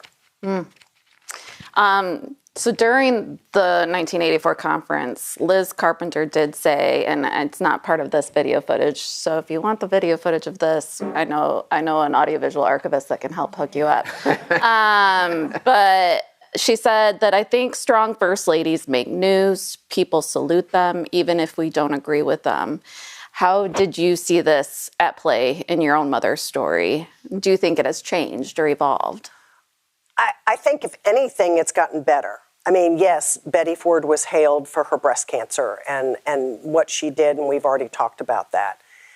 And she continued her legacy, yes, with talking about substance use disorder and all of that, and creating the Betty Ford Center and now the Hazelton Betty Ford Foundation.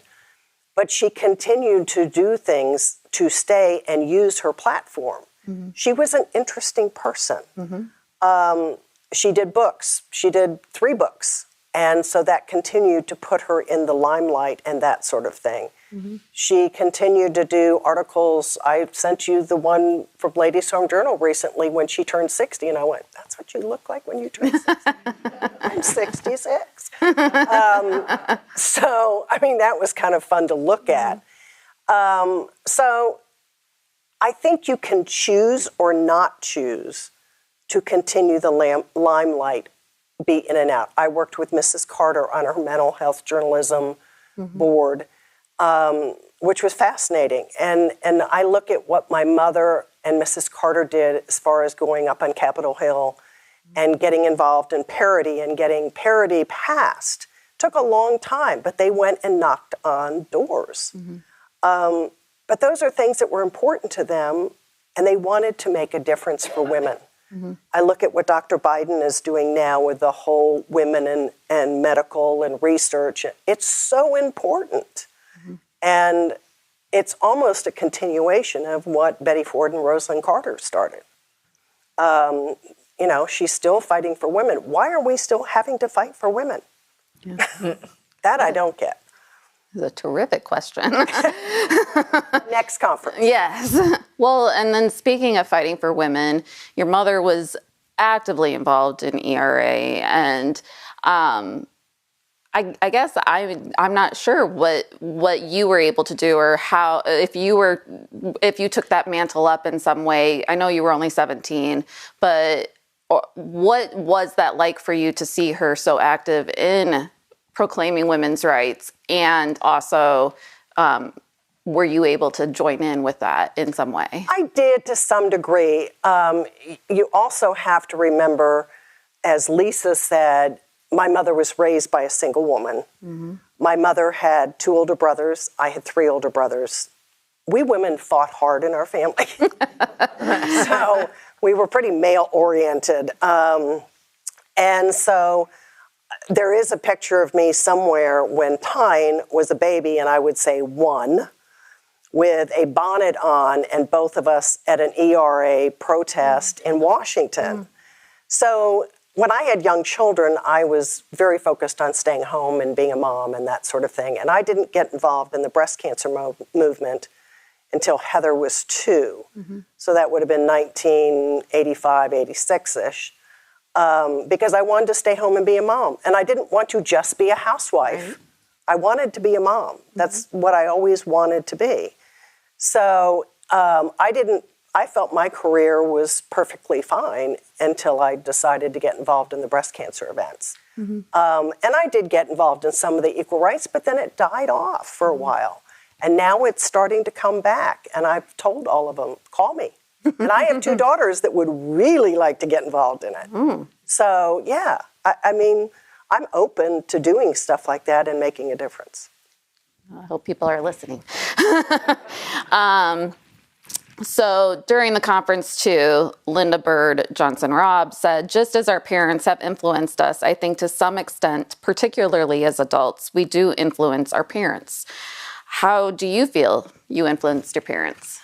I think all 4 of us children influenced our parents in staying young and active and open-minded. Also in that 60 Minutes interview, my mother talks about, I know some of my children have used marijuana, which back then was shocking. And yes, she did say I wouldn't be surprised if my daughter didn't have an affair. Well, one of the issues, and I continue to bring this up, is can we define the word affair? My mother's definition of an affair was premarital sex. My definition of an affair was having sex with a married man. I was like, no, that's not happening. So, you know, some terms get misconstrued, not defined, all of those things. But I think us boys, and my brothers and I, kept my parents very in touch with what was going on with the world. And, you know, you really need to come around to this or whatever. And a classic example, my daughter will probably shoot me for telling this story, and I won't say which one it was, but we were all home in Palm Springs, and my brothers, their uncles, were giving one of my daughters a hard time for living with her then boyfriend, soon-to-be fiance. And my mother just put her foot down and just was like, no, you don't. She has every right to make that choice by herself. And she really stood up for my daughters. And she always stood up for my daughters, or all of her granddaughters, I should say. And it was all about choice. I mean, she got involved in the whole abortion thing. She was not popular with the Republican Party. And she would be mortified today to know that it's not legal to get an abortion. That was so important to her. Just allow us to choose. Whatever it is, choose. This is why I love Betty Ford. I could just listen to this forever.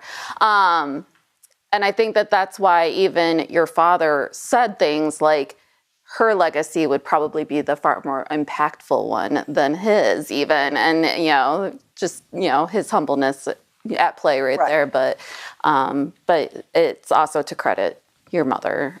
Absolutely.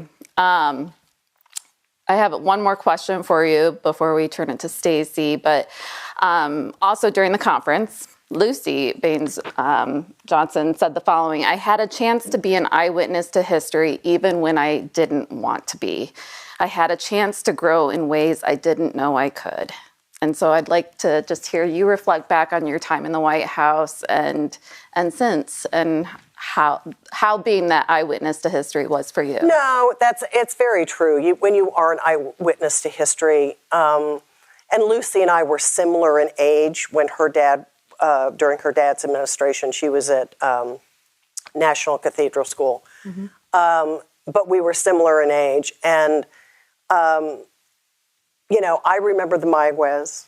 I remember the pardon. I remember all of those things. I remember people being up all night in the family area going over discussions and things like that and making decisions. And, not very many people can say they experienced that. Did I appreciate it then? No. I have learned to appreciate it now as I have gotten older. Just to look at the old pictures of Rummy and Dick Cheney and stuff like that, I'm like, you all were such babies.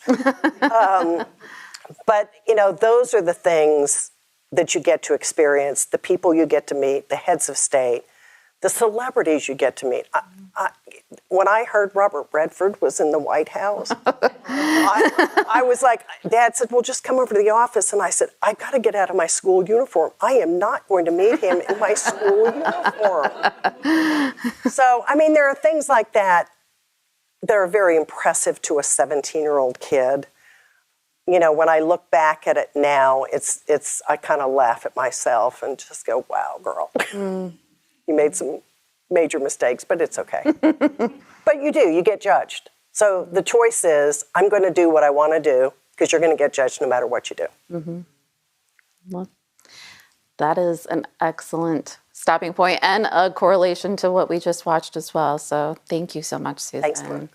So we're going to turn it over to Stacy at this point, who has a prepared remark for us.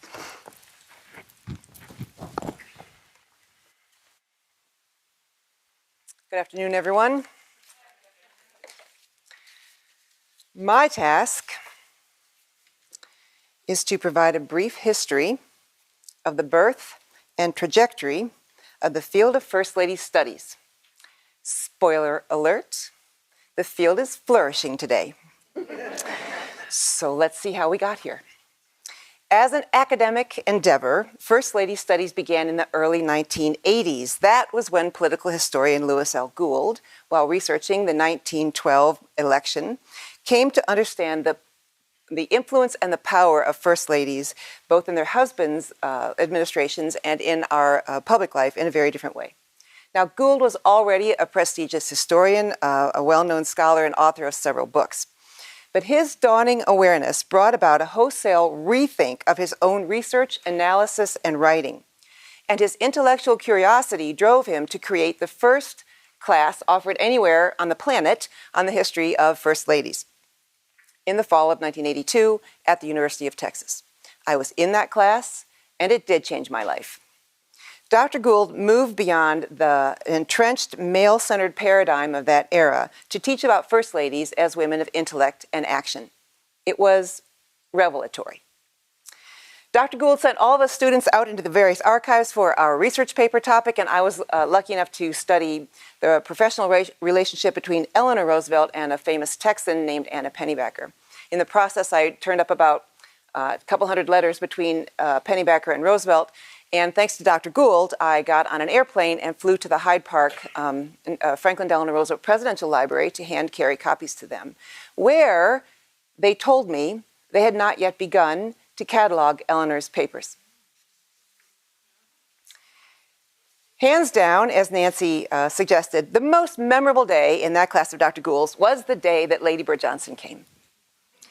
She arrived with her Secret Service detail and what felt like an army of cameramen and journalists. That course kicked off a long-lasting media interest in Dr. Gould, in the class, and in the topic most of all. Then, 2 years later, as we all know now, the next big development in the field of First Lady Studies was the public imprimatur that it gained from Mrs. Ford at her 1984 conference here in Grand Rapids.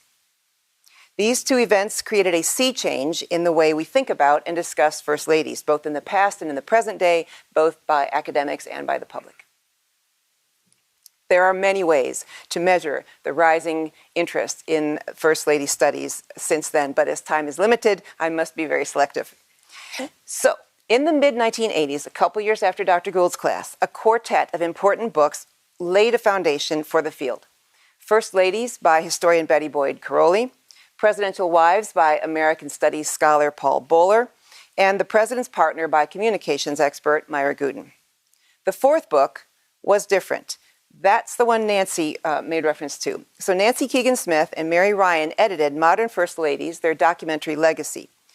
This book spelled out why archival documents should be located, cataloged, and made available to researchers so that we could deepen and in some cases begin the critical task of actually figuring out what it was that First Ladies did.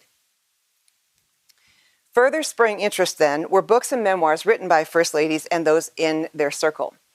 Now, Helen Taft and Eleanor Roosevelt, Lady Bird Johnson, Betty Ford, and others had published memoirs before 1982, but the trend accelerated in this time. In the 1980s, Mrs. Ford wrote a second book, and Rosalind Carter and Nancy Reagan published 2 books apiece. Mrs. Reagan's chief of staff, James Rosebush, wrote First Lady, Public Wife, for example, in 1988. It was just one in a line of fascinating insider stories. The 1990s was a rich decade.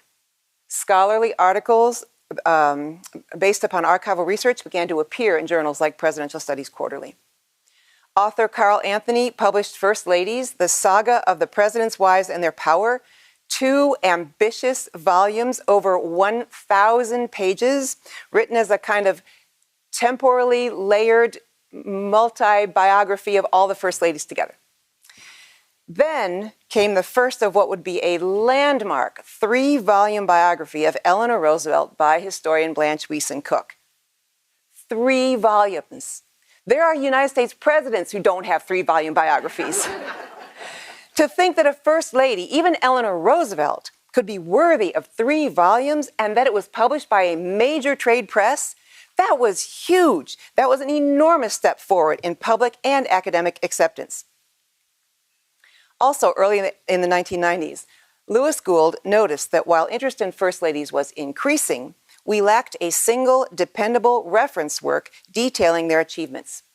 So he sought exemplary scholars in different fields, and it's true he sometimes had to convince them to enter this burgeoning field by writing lengthy biographical sketches for his path-breaking 1996 compilation, American First Ladies, Their Lives and Their Legacy. The authors included Jean Baker, Alida Black, Patricia Brady, Myra Guten, Christy Miller, Holly Schulman, and Nancy Beck Young, all of whom have gone on to publish important work in First Lady studies, and most of them have Dr. Gould to thank for getting them started. Building upon this, in 1999, Dr. Gould launched his Modern First Ladies book series, published by the University Press of Kansas. It is impossible to overstate the importance of this book series. His Lady Bird Johnson, Our Environmental First Lady, was the first to appear. It was based on extensive archival research and concentrated on Mrs. Johnson's environmental work.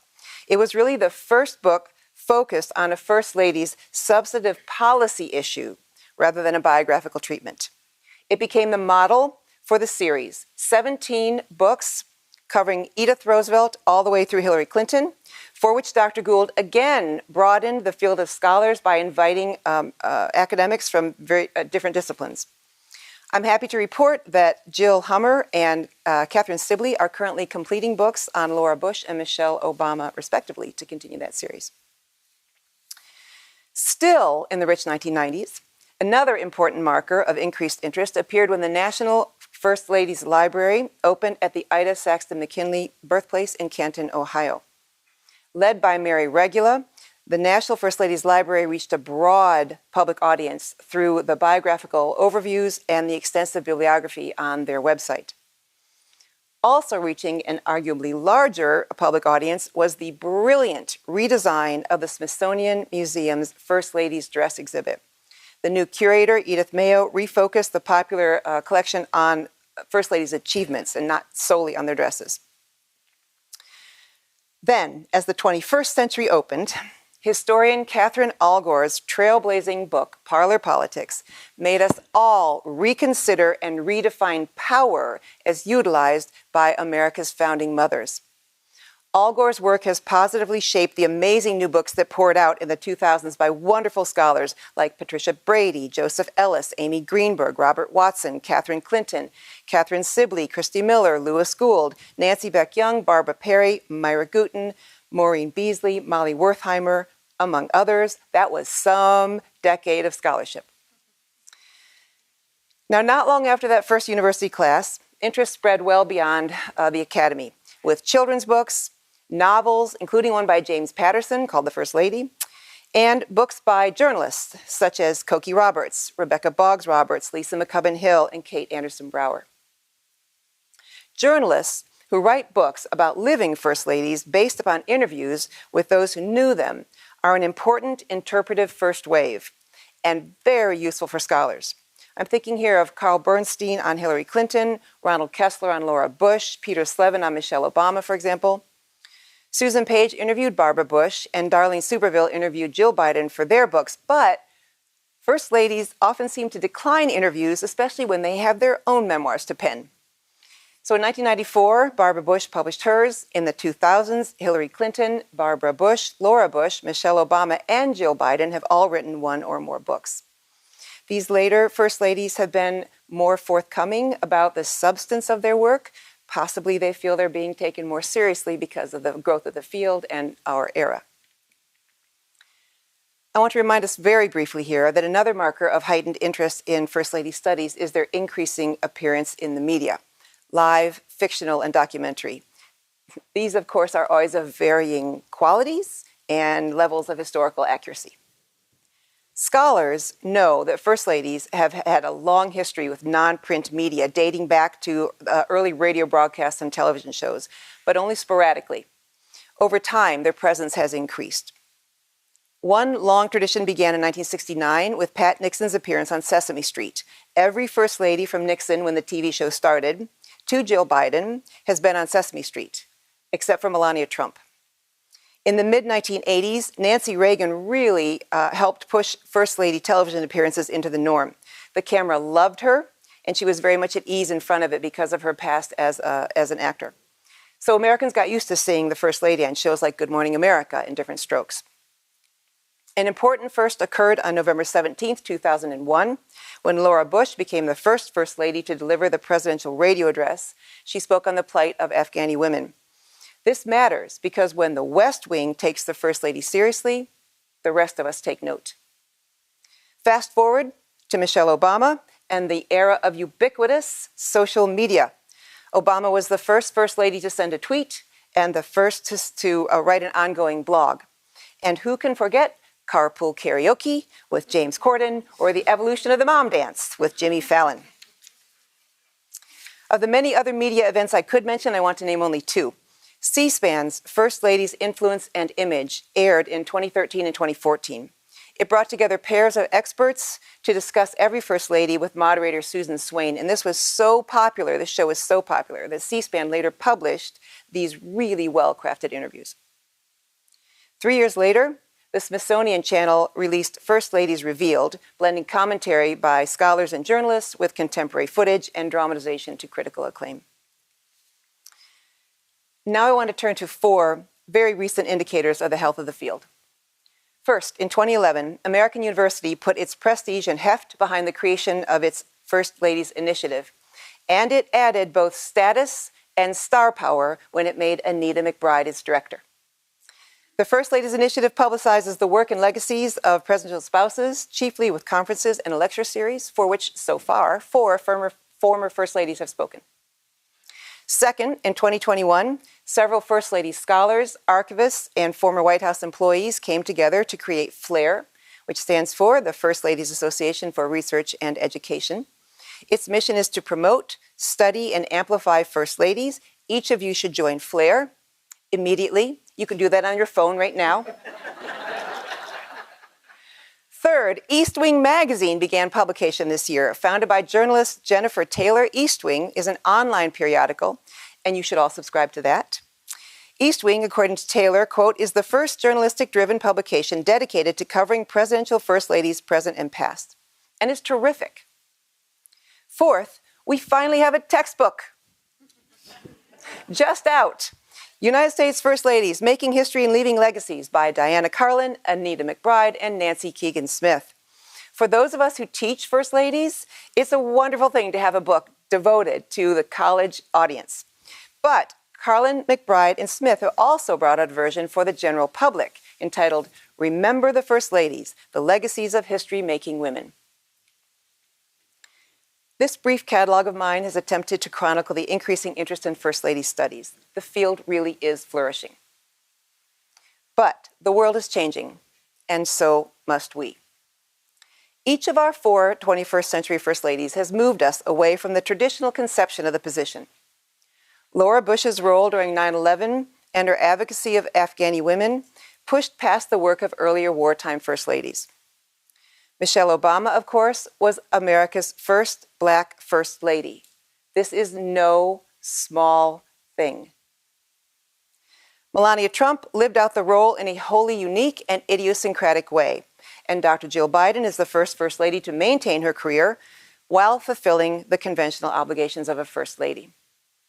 Thanks to them, the First Lady is finally more than simply a lagging indicator of the gendered expectations of our society.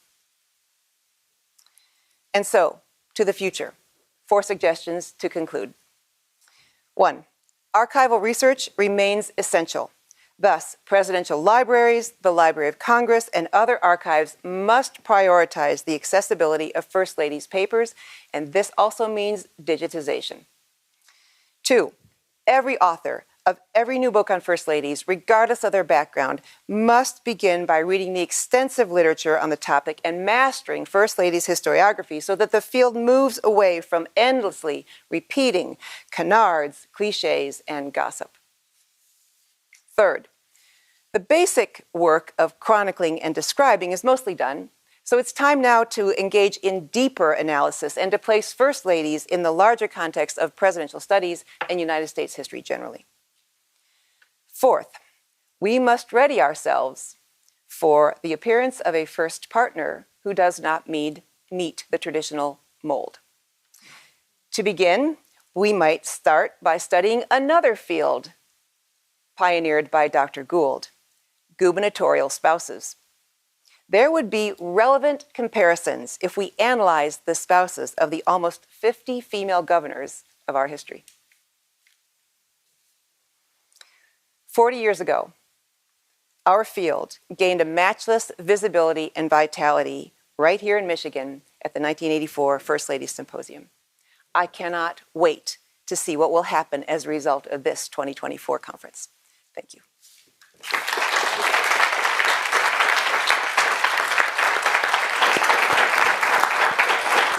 Thank you for that. I know we're running a little low on time, but I do want to ask a final question of all of you, especially given what Stacy just, said in terms of like where we are and where the future could go. Where do you hope the future goes?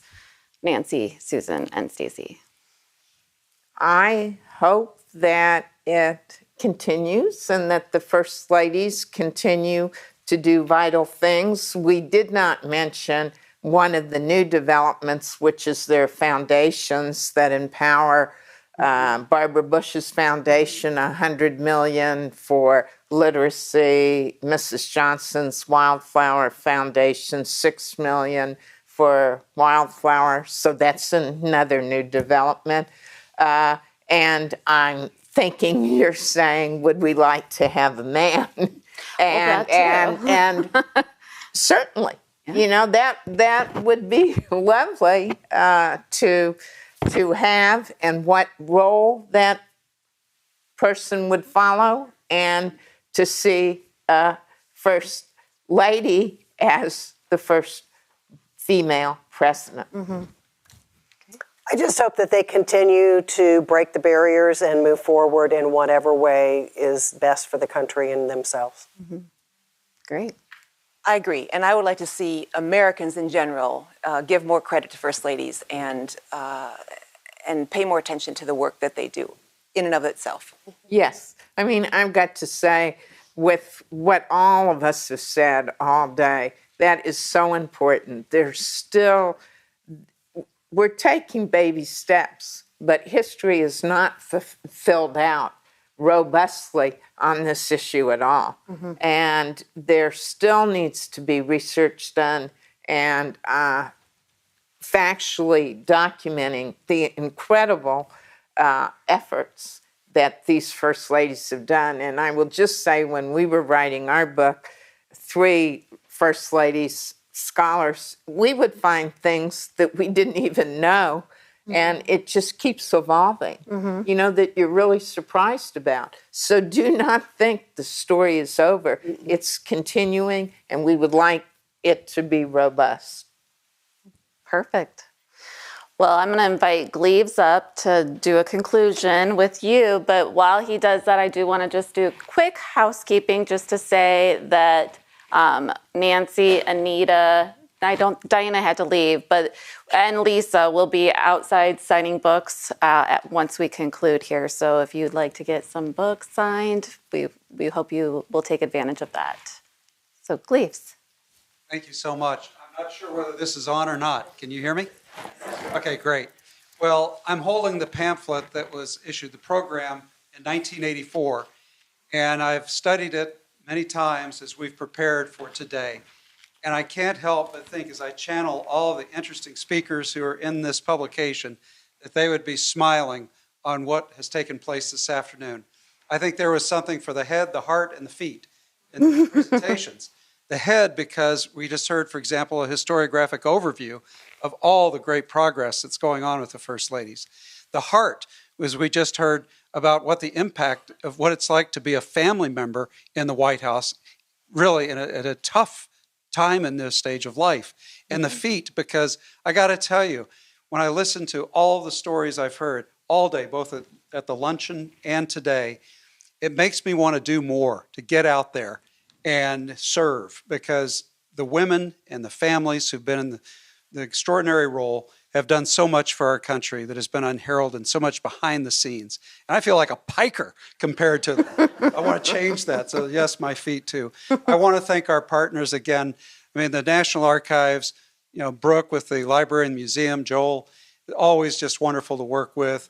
It's a joy to get to know a new partner in an American university. And Flair, of course, as I revealed at lunch, is just one of the favorite partners ever. Just so much fun to work with you all. We really appreciate it. You were wonderful to work with. Well, and that's a tribute. This is the last thing I wanted to say.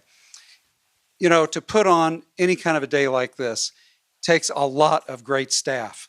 And I want to thank the library and museum staff for all they did to make today such a success.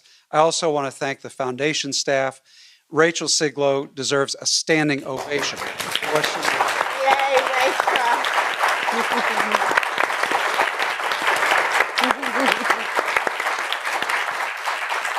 There we go. Ellen did it. So, and I'm already on my feet, Ellen, so thank you. That's right. Thanks, Ellen. Mary Eileen stood it too. So, and I just want to say at the very end here, I think we ought to do something like this again, right? Yes. Let's keep this going. Thank you very much. Great. Did you want to say something?